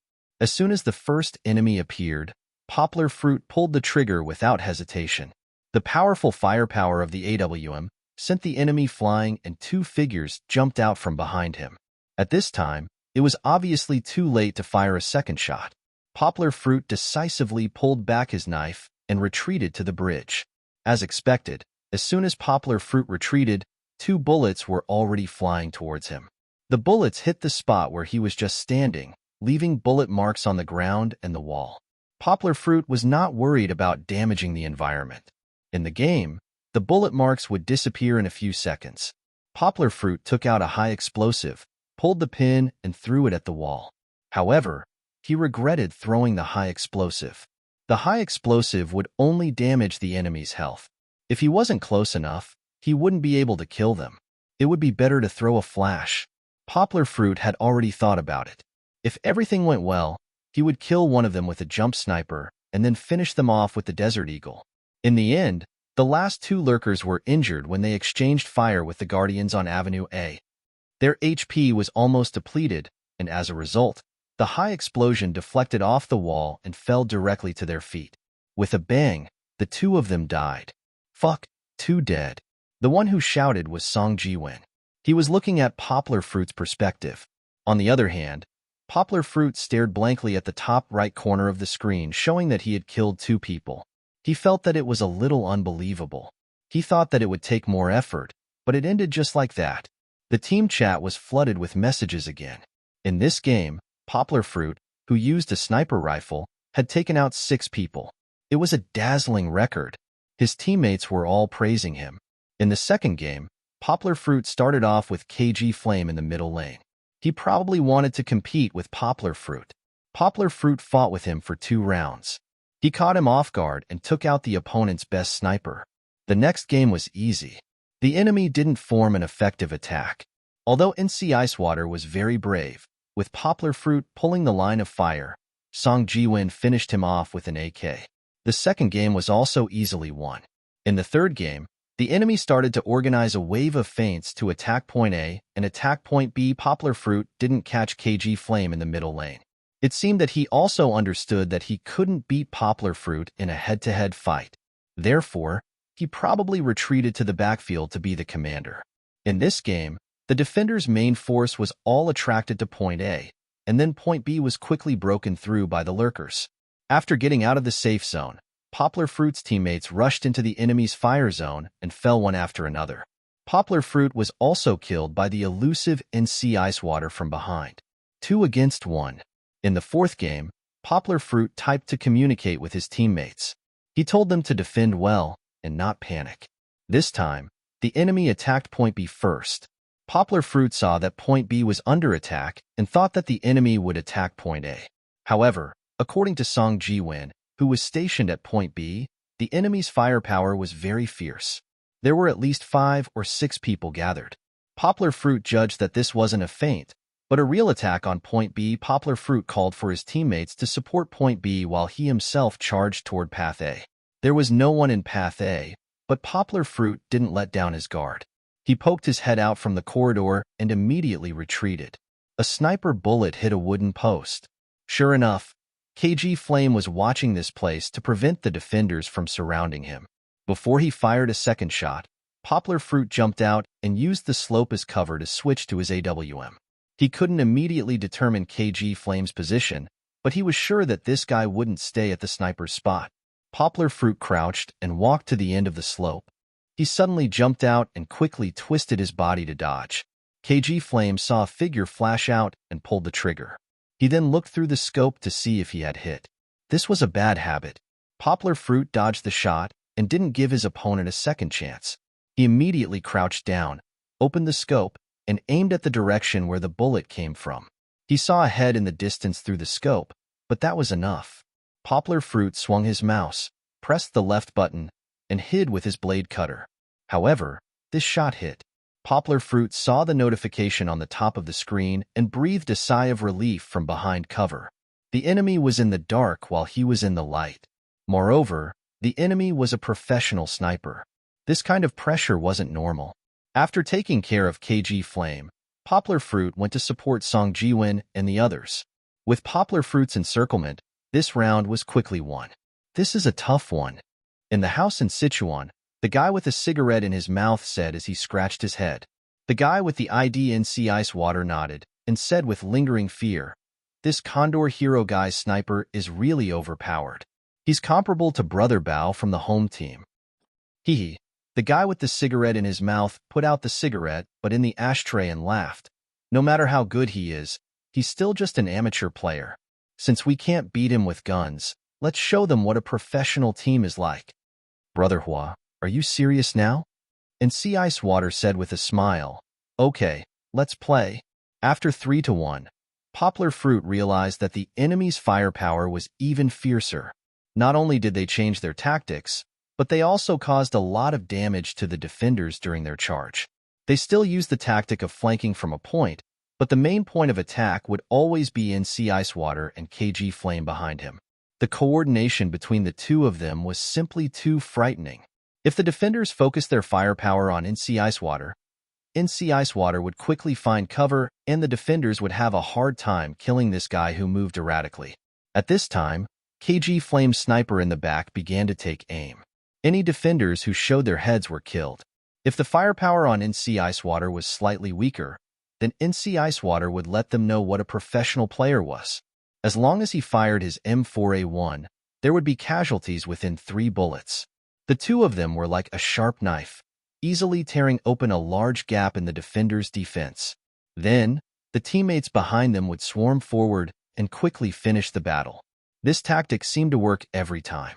Very quickly, Poplar Fruit's team was beaten 5-7. The score was reversed. The only 2 matches they won were when Poplar Fruit took out NC Ice Water and KG Flame first. Later, the two of them started to be on guard against Poplar Fruit's sniper. As long as they deliberately hid, Poplar Fruit really couldn't do anything to them for a while. The casualties were too high.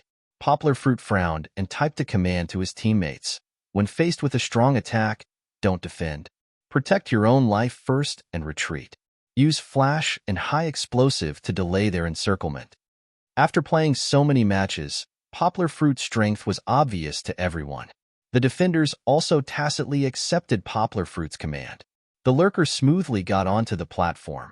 Then, Poplar Fruit commanded his teammates to counterattack.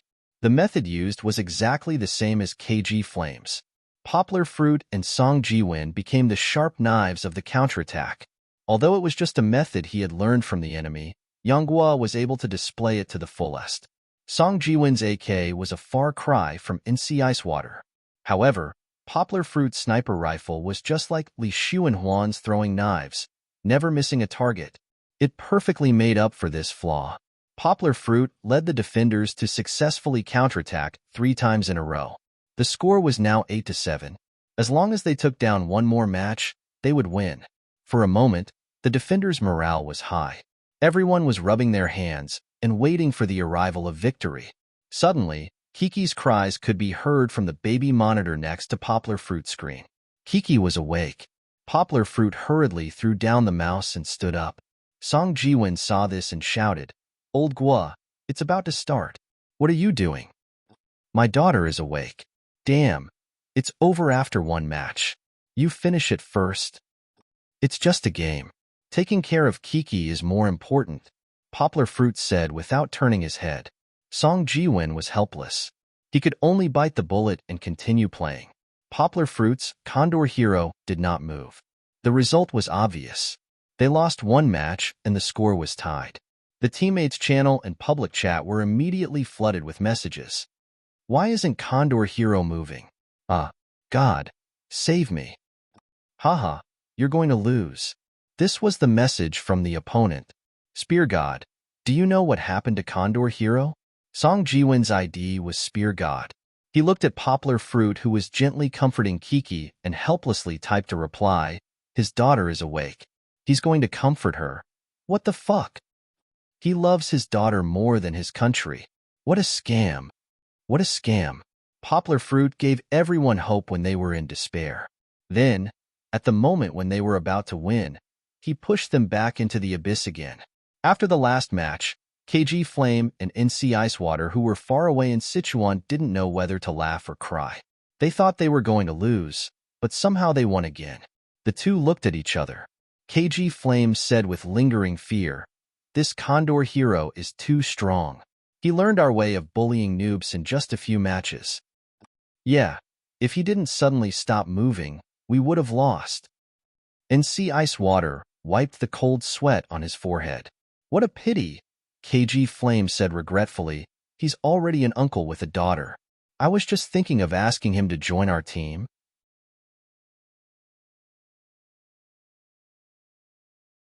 Chapter 23. Song Jiwon got up early in the morning. Luckily, they didn't stay up too late last night. Poplar Fruit, who had nothing to do, leisurely watched Song Jiwon carry his bag to work.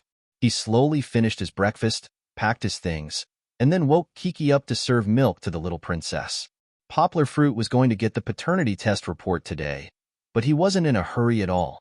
Before he left, he even spent half an hour to let Kiki try on all the beautiful clothes. Perhaps it was because no one could tell that Kiki was a girl the last time they went out, which triggered him. Kiki looked very happy today. She was wearing a little pink embroidered dress. Lying in her father's arms, she wasn't quiet at all. She kept turning her head and looking around. Poplar Fruit simply let her sit on his chest with her face facing the outside. Of course, Kiki was so small that she couldn't sit properly. She had to rely on the straps to support her. This made her even more excited. She waved her little arms and made strange sounds. When they arrived at the hospital, head nurse Jiang wasn't on duty during the day, so Poplar Fruit went directly to the paternity test center to find the nurse who did the test last time. The nurse was already prepared. When she saw Poplar Fruit knock on the door and enter, she smiled and handed him a small stack of papers. This was the result of the paternity test. Poplar Fruit originally thought that his heart would be as calm as still water, but when he reached out, he realized that his hands were trembling slightly. It seemed that she was still very concerned about this result. Yang's throat involuntarily moved. She swallowed her saliva and took the report. The nurse didn't say anything. She smiled as she watched Poplar Fruit open the report with trembling hands. The verdict was coming. As if sensing her father's serious expression, Kiki also raised her head to look at the stack of papers. She kept making strange noises along the way and pursed her lips tightly. Poplar Fruit's heart pounded. He summoned his courage and opened the first page, only to see a statement and a scan of the forensic identification permit on the first page. Poplar Fruit held his breath. The second and third pages listed some data and process descriptions. Poplar Fruit ignored them and flipped to the last page. On the fourth page, he finally saw the words identification conclusion. Poplar Fruit calmed down and continued reading. According to the results of the DNA genetic marker typing, Poplar Fruit is Yang Luoqi's biological father. Supporting Poplar Fruit was Yang Luoqi's biological father. Poplar Fruit read this sentence over and over again.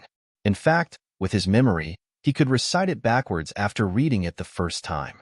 However, he was anxious to confirm that he had read it correctly.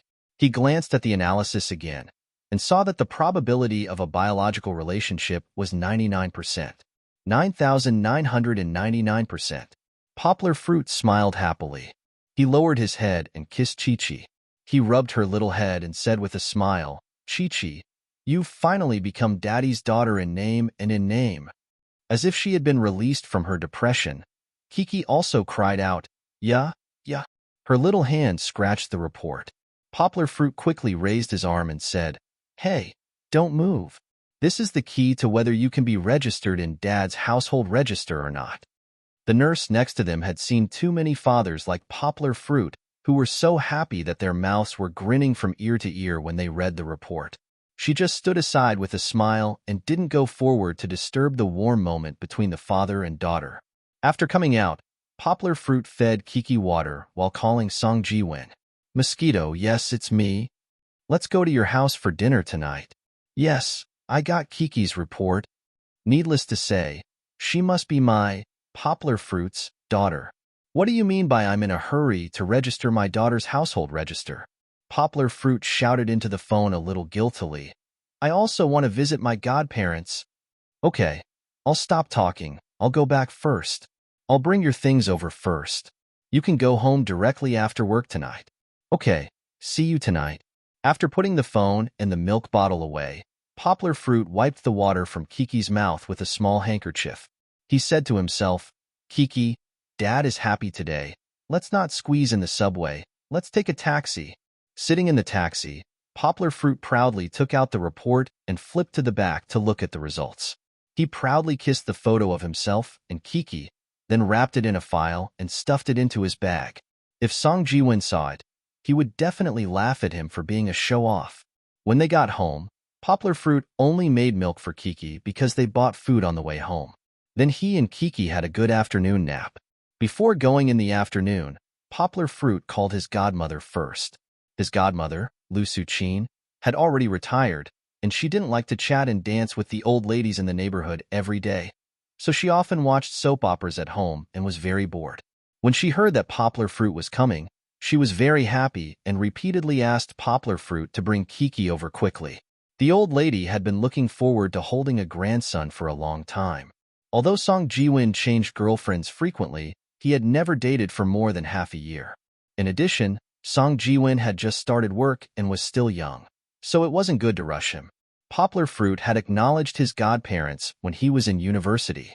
He had always been very sweet in front of his elders, and he was very diligent every time he came home, helping to cook. Lu Su-chin and Song Ji-won's father, Song Chun-fong, had long treated Poplar Fruit as their own son. Lu Su-chin didn't expect that before her son had a child, her godson would have a child first. Although the process sounded strange, Kiki was Poplar Fruit's daughter after all, wasn't she? After hearing Song Ji-won's words, Lu Su-chin had been thinking about it for a long time. Kiki was still sleeping. Poplar Fruit packed some of Kiki's things, took a bag, and was about to stuff it into Song Ji-won's luggage. But when he pulled open the zipper, he saw a pile of messy clothes. Poplar Fruit frowned and pulled it up again. He rummaged through his backpack again and put Kiki's things in. Poplar Fruit carried the backpack, carried Kiki in one hand, and picked up Song Ji-won's luggage with the other. Two of his fingers were still hooking the folded baby stroller. Fortunately, Poplar Fruit was strong. If it were Song Ji-won, he would probably drop the stroller after taking one. After going downstairs, Poplar Fruit put Kiki in the stroller and covered her with a small quilt. It was much easier to push her. It had to be said that the quality of the imported stroller, which was bought for more than 1,000 yuan, was really good. Walking on the asphalt path, the slight bumps were offset by the shock absorber springs. Kiki lay in the stroller and slept without feeling any discomfort. On the way, they met Lu Gillen. Lu Gillen saw Poplar Fruit's bags and asked in surprise, "Poplar Fruit, where are you going?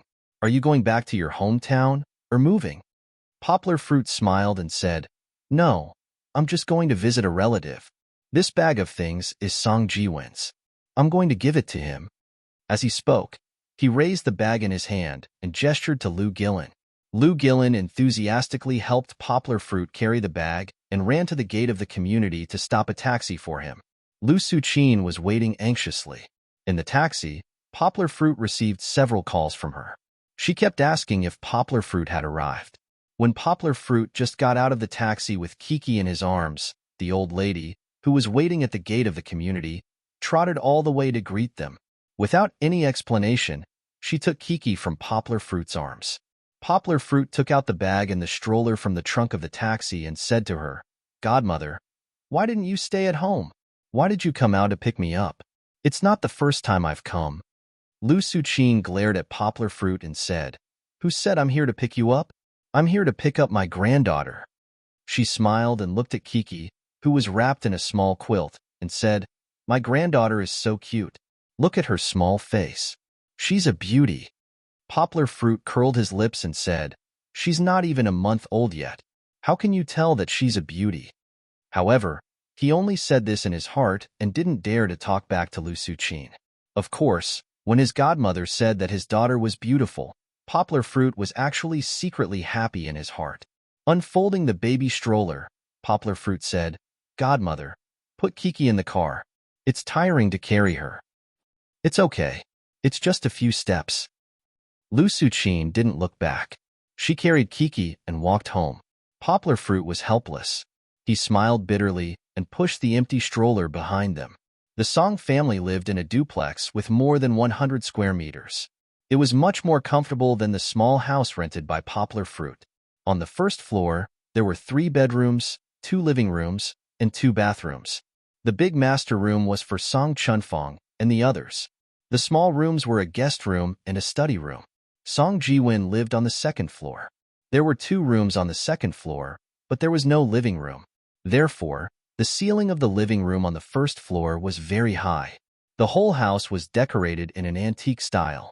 Even the coffee table in the living room was carved out of tree roots. On the wooden shelf between the living room and the dining room, there were some antiques such as porcelain, brushes, and inkstones. There were also some photo frames placed at random intervals.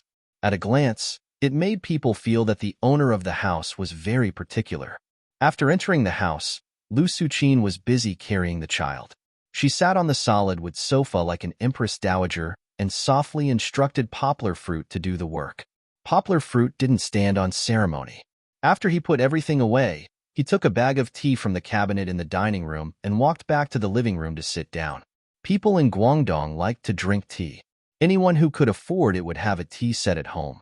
On the Song family's root-carved coffee table, there was a set of exquisite tea set. The tea tray was carved, polished, and made of a whole chessboard-shaped piece of brown and black solid wood. In the middle of the tray, there was a hollowed-out water hole that could be removed for easy cleaning. On the right side, there was a small induction cooker for boiling water. It was a combination of classical and scientific. It didn't look out of place. In addition to the stainless steel kettle for boiling water, there was a teapot, a fair cup, and 6 teacups on the tea tray. These were different from the white and blue porcelain cups of the ordinary people in Guangdong. The Song family's teapot was made of fine purple sand from Jiangsu. It looked simple and unadorned, but it was the favorite of tea drinkers. Poplar Fruit used to think that it was a little strange. Logically speaking, a purple sand kettle and purple sand cup should be accompanied by better tools for boiling water. He didn't ask for a very particular red clay stove, but at the very least, he should use an open flame stove and an iron hanging pot to boil water. Using an induction cooker and a stainless steel kettle to boil water felt a little wasteful. Later, when he heard Song Jiwin say that the tea tray and other items were not a complete set, Poplar Fruit felt relieved. Of course, there was nothing wrong with using an induction cooker to boil water. It was efficient, and there was electronic control of the water temperature. The actual effect was not necessarily worse than the previous 2. It could only be said that Poplar Fruit's cultured mind was playing tricks.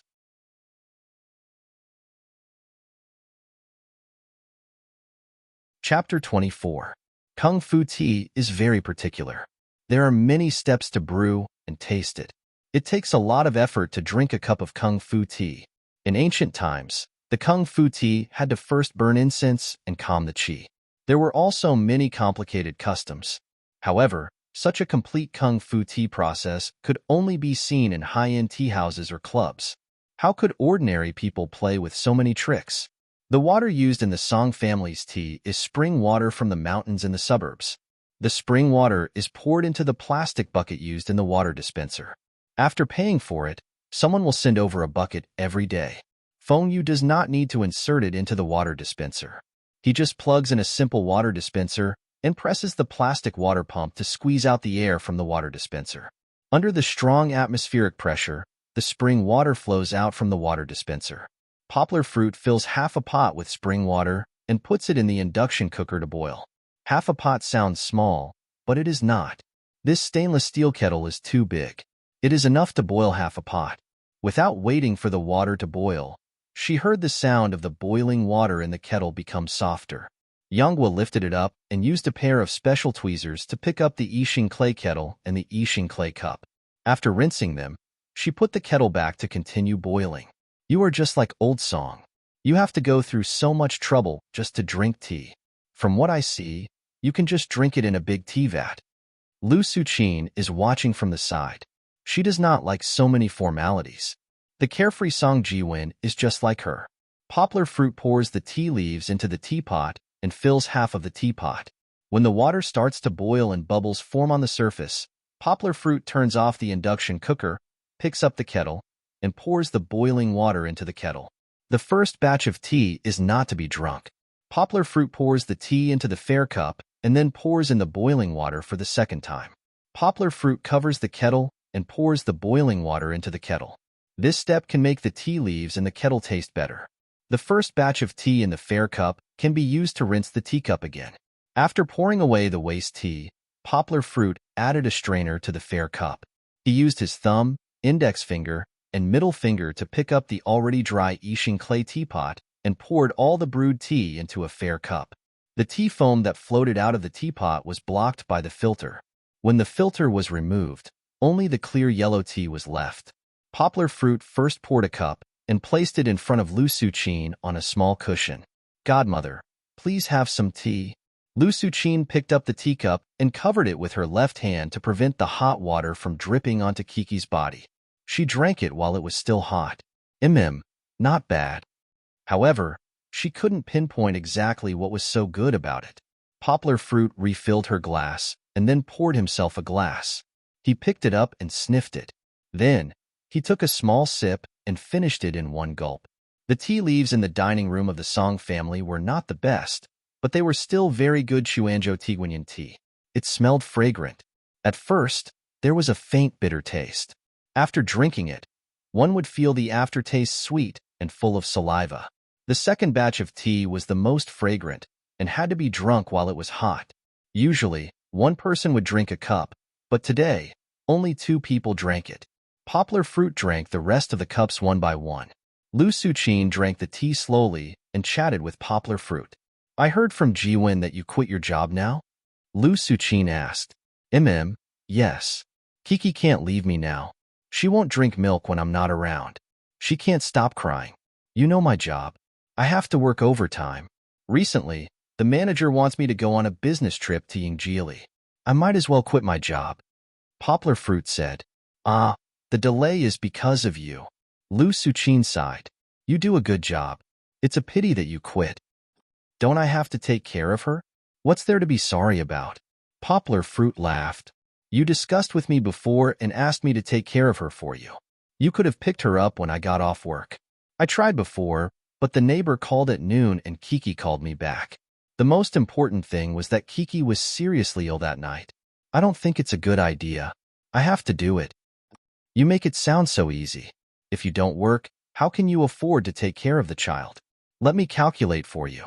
Buying diapers and milk powder for her costs at least 1,000 yuan a month. When she grows up, you have to buy things like fish liver oil, calcium powder, and a bunch of other nutritional products. That's at least 300 to 400 yuan a month. On average, you'll need 300 to 400 yuan a month to buy clothes. There's also physical examinations and vaccinations. Usually, when a child has a minor illness, you'll need to spend money. If you don't prepare 3,000 yuan a month, it won't be enough for her. It's easy now, but what about when she grows up? When she goes to kindergarten or primary school, you'll need to spend tens of thousands of yuan." Lu Suqin counted with her fingers as she spoke to Poplar fruit. Poplar fruit was sweating profusely. "That's why you think it's easy now. With your little savings, you won't be able to raise a child," Lu Suqin concluded. The long-winded speech made Lu Suqin's mouth dry. She finished the tea in her cup in one gulp. Poplar fruit hurriedly poured another cup for her. "Godmother, it's not that I haven't considered this, but later, I thought it through. Since my English is good, I can be a translator for others. I saw a translation company called Xinda before. If you do well, you can earn 300 yuan by translating 1,000 words. This can be done at home. I've tried. I can finish 1,000 words in 2 hours. If I work hard, I can read 5,000 words a day. I can earn at least 30,000 yuan a month. I've heard of Xinda. It's a big company in Tianhe. It's good to earn 30,000 yuan, but didn't you say that it's done well?" Lu Suqin said. "Don't think that I don't understand English. It's the same in every industry. Only the most capable people can earn a lot of money." Yes. Godmother, you're right," Poplar fruit said with admiration. "That's right. Only gold medal translators can earn this much. But I've been revising these few days. When I'm done, I'll take the test to become a gold medal translator. I'm confident in this. Don't worry." Lu Suqin sighed and said, "You're an adult now. Godmother won't help you decide. You can think about it yourself. If you can't do it, don't worry too much. When Kiki grows up, I'll help you talk to Old Song and introduce you to a job. Okay, thank you, godmother. Although he was confident in himself, Poplar Fruit was still very grateful for his grandmother's kindness. You didn't tell your mother about this? Lu Suchin asked. Poplar Fruit scratched his head and said embarrassedly, I haven't told her yet. I'm afraid that she'll worry for nothing if she finds out. Look at what you're saying. What do you mean by worry for nothing? Lu Suchin pointed at him with her right hand and scolded, Poor parents. Which parent doesn't want their child to live a better life? It's called thinking for your sake. Poplar Fruit quickly lowered his head and admitted his mistake. It's not a problem if you don't tell your mother. Lu Suchin shook her head.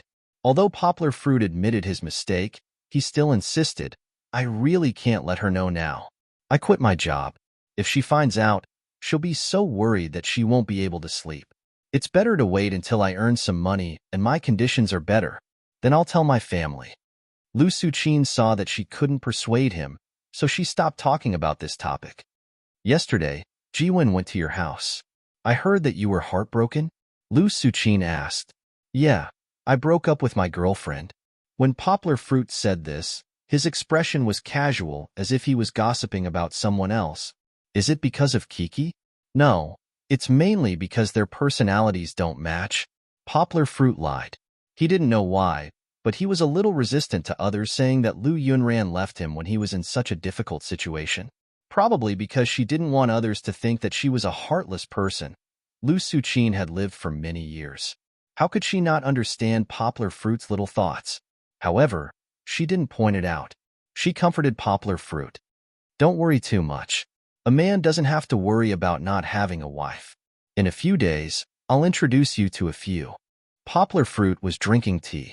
When he heard this, he quickly put down the teacup and waved his hand. With a bitter smile, he said, Godmother, you don't have to worry about this. I'm still young. I'm not in a hurry to get married. He hated blind dates the most. A man and a woman who didn't know each other would come to a cafe and put on airs. They would scheme against each other to test each other. They would do everything possible to find out if the other party had a house or a car. Just thinking about it made him sick. You don't understand. Your daughter is still young, and you're not that old. It's easier to find a suitable one. When you're older, people will see that you have a young daughter. Then it'll be difficult. Lu Suchin advised him. Poplar Fruit's scalp went numb. He had heard from Song Jiwen that his mother liked to be a matchmaker. Every day, she would introduce a girl to a young man who was alone in the neighborhood. Now, he was seeing it for himself. He quickly used the delaying tactic and said, Don't worry. I just broke up. I'm not in the mood to start a new relationship. When Poplar Fruit said this, Lu Suchin couldn't persuade him anymore. She just said that she would help look for a suitable girl. Poplar Fruit saw that he had dealt with it. He secretly breathed a sigh of relief. He would talk about the future later. Poplar Fruit was about to go out to buy food when Lu Suchin stopped him. She said that there was everything in the fridge. There was no need to go out to buy food. The Song family's fridge was a large double-door fridge. When he opened it, it was full of fruits and vegetables. In the freezer, there were mackerel, bass, shrimp, pork belly, beef, pork ribs, and half a chicken. In the freezer, there were all kinds of vegetables and fruits. Almost half of the market was stuffed in. Yanghua couldn't help but click her tongue. She had never seen so many dishes before. Lu Suchin explained that the seafood was sent from a nearby county by a relative who came to visit yesterday. The other dishes were bought by the housekeeper in the morning and had been prepared for a few days. It was better to come early than to come at the right time. Poplar Fruit was in a hurry today. He took out the dishes he was going to cook tonight from the freezer and put them in the freezer to defrost a little. During the conversation, Kiki woke up. Poplar Fruit wanted to hold her, but Lu Suchin pushed him away and said, It's okay. Let me try. Kiki had just woken up. She couldn't open her eyes. She seemed to feel that it was not her father's body temperature that she was familiar with. She began to moan and twist in Lu Suchin's arms. Lu Suchin held her in a circle and coaxed her. Kiki suddenly caught a glimpse of her father and quieted down. She just kept turning her head in the direction of Poplar Fruit as Lu Suchin turned around. Poplar Fruit found it funny and said to Lu Suchin, Godmother, don't turn around. Kiki is going to be dizzy because of you. Lu Suqin saw that Kiki was very obedient in her arms. She was very happy. She smiled and kissed Kiki's little hand. She said to Poplar Fruit, "See, Kiki and I are very close." Poplar Fruit didn't expose it. As long as the old woman was happy, it was fine. He took out Kiki's milk powder and bottle from his backpack and went to make milk for Kiki.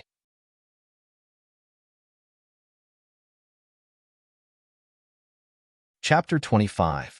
After making the milk and testing the temperature, Lu Suqin took the milk bottle from Poplar Fruit. She even snatched the right to feed the baby. In her words, she was able to raise the unlucky boy Song Jiwen back then. Would it be a problem to feed a baby who was less than a month old now? Kiki saw the pacifier extended to her mouth. She opened her small mouth obediently and gently sucked on it. Her big sparkling eyes looked at her father for a while, and then turned back to look at the young grandmother who was holding her. Lu Suqin looked at Kiki, and the deep wrinkles at the corners of her eyes smoothed out. She looked 10 years younger. Yanghua, Yanghua. Lu Suqin didn't even raise her head as she called out, "Hurry up and bring a wet towel over." Chi-Chi still has some eye mucus at the corner of her eyes when she woke up. Poplar Fruit slowly took out Kiki's small towel from his backpack. He moistened it with hot water and felt that the temperature was suitable before bringing it over. "Why are you so slow?" Lu Suqin, who was impatient, urged. She put the milk bottle on the table before taking the towel. Kiki saw that the pacifier was pulled away and cried out unhappily. "Oh, my little ancestor, don't worry, don't worry. Let Grandma help you wipe your eyes before you drink." Lu Suqin hurriedly coaxed her while gently wiping Kiki's eyes with the wet towel. Then she turned it over and used the clean side to wipe Kiki's face. Poplar Fruit took the small towel and took it to the kitchen sink to wash it. Poplar Fruit, Lu Suqin called out again. Come out, come out. What's wrong? What's wrong?" Poplar Fruit hurriedly wrung the towel and walked out. "She wants to cry when she can't see you." Lu Suqin was a little annoyed. Really, she doesn't listen to Grandma. As soon as Poplar Fruit came out, he saw Kiki's small mouth puckered and tears rolling in her eyes. He hurriedly walked over, and Chi-Chi finally saw the body that made her feel at ease through her hazy tears. She blinked and finally stopped crying. Alas, the towel was washed for nothing. Poplar Fruit grabbed a towel and wiped her tears. "You have to let her see me." Poplar Fruit smiled. "She's really your biological daughter." Lu Suqin said unhappily. "You have to follow her closely." Poplar Fruit laughed and said, "Godmother, let me show you something." He took out a file from his backpack and took out a stack of documents. He sat down and flipped through them for Lu Suqin to see. Poplar Fruit is Yang Luoqi's biological father. Lu Suqin read the line and smiled. "You little brat, hurry up and put it away." "Do I still need to look at this thing?" "Look at her and you. You're practically made from the same mold. You can't run away." "Are these the things that old Song was talking about?" Lu Suqin asked. "Yes, the paternity test report, ID card, household register, and photocopies are all here." Poplar Fruit patted the file. "When old Song comes back later, remember to give them to him." At around 5:30, the nanny came. "Hey, Poplar Fruit is also here today." The nanny greeted as she changed into slippers by the shoe cabinet. "Hello, Auntie Mao." Poplar Fruit stood up.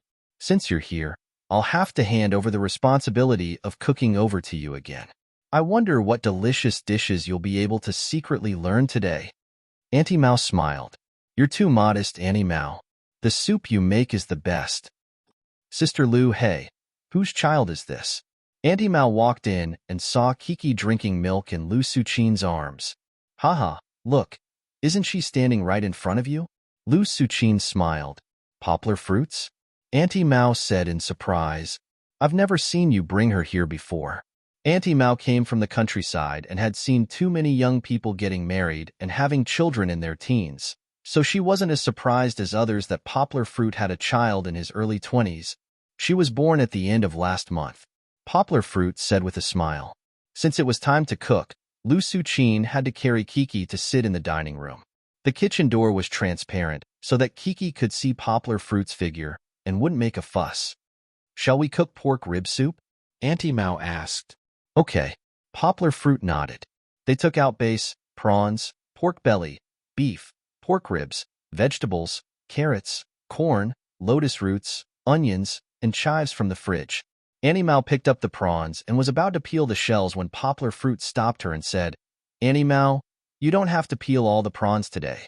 Just remove the prawns, cut the shell with scissors, and then remove the prawns. Poplar Fruit took out the vermicelli from the cabinet and soaked it in water. Then, he started to cut the pork belly.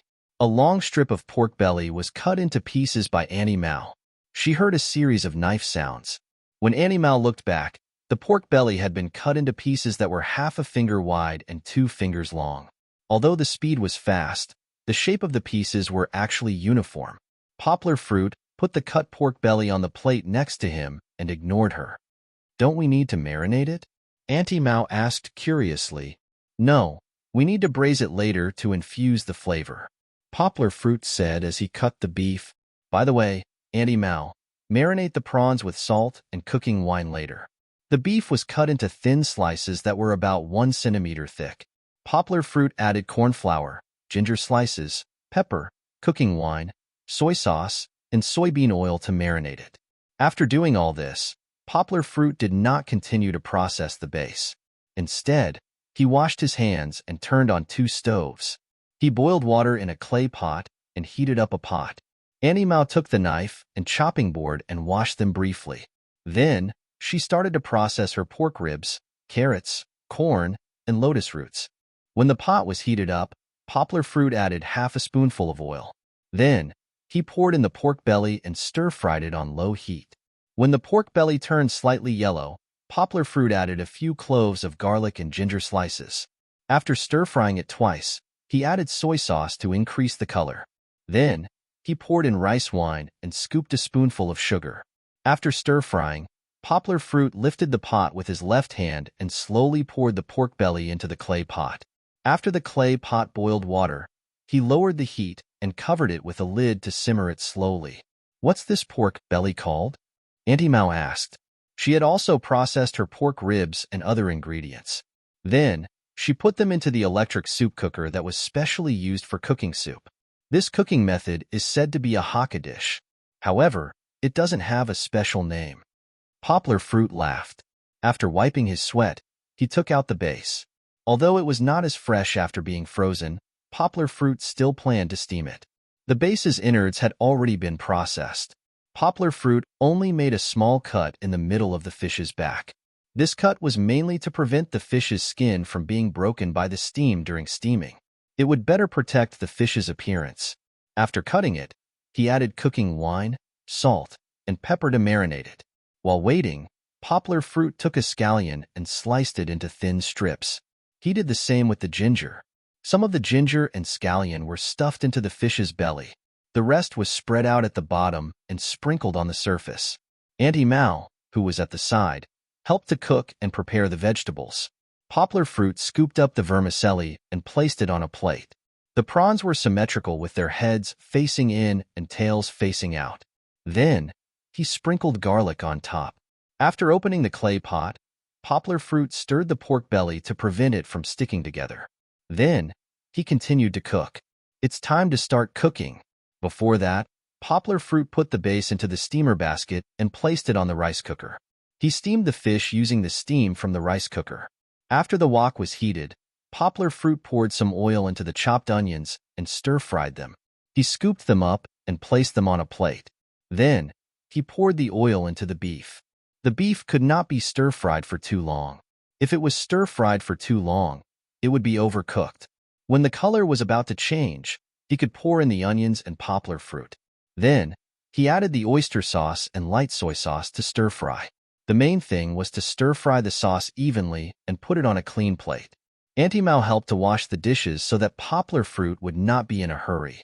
Poplar Fruit boiled a plate of vegetables. After scooping them up, he drizzled the oil and mixed the soy sauce. Auntie Mao quickly carried the dish out and went back to the kitchen to wash a pair of chopsticks and stir them. With a bang, the door closed, and Song Jiwen came back. Laogua, are you stir-frying? It smells so good. His voice could be heard even before he arrived. Song Jiwon wanted to take Annie Mao's chopsticks and eat a piece of beef. Lu Suqin scolded him. You just came back and you already want to eat secretly. Why would I want to eat secretly? I just want to help Annie Mao mix the vegetables. Song Jiwon retracted his hand and said embarrassedly, Humph, do you think I don't know you? Lu Suqin smiled proudly. Poplar Fruit poked his head out and said, Wait a minute, it will be ready soon. Kiki saw her father poking his head out and thought that he was playing games again. She opened her mouth and shouted happily. Poplar Fruit washed the pot and boiled the water. Then, he put the water into an inverted plate and placed the plate of prawns into it. He covered the lid and steamed it. After estimating the time, he opened the lid of the rice cooker and looked at the perch in the steamer basket. The fish's eyes were bulging. The fish was ready. After waiting for another half a minute, the rice was ready. Poplar Fruit pulled out the wire. After 2 to 3 minutes, Poplar Fruit opened the lid and took out the prawns with vermicelli and sprinkled some chopped green onions. It's not over yet. He washed the pot and heated the oil. He scooped a spoonful and poured it over the prawns. Finally, he added some soy sauce and sesame oil. He signaled Auntie Mao to bring it out. Poplar Fruit took out the perch in the steamer basket with a pair of tongs and gently poured the water on the plate.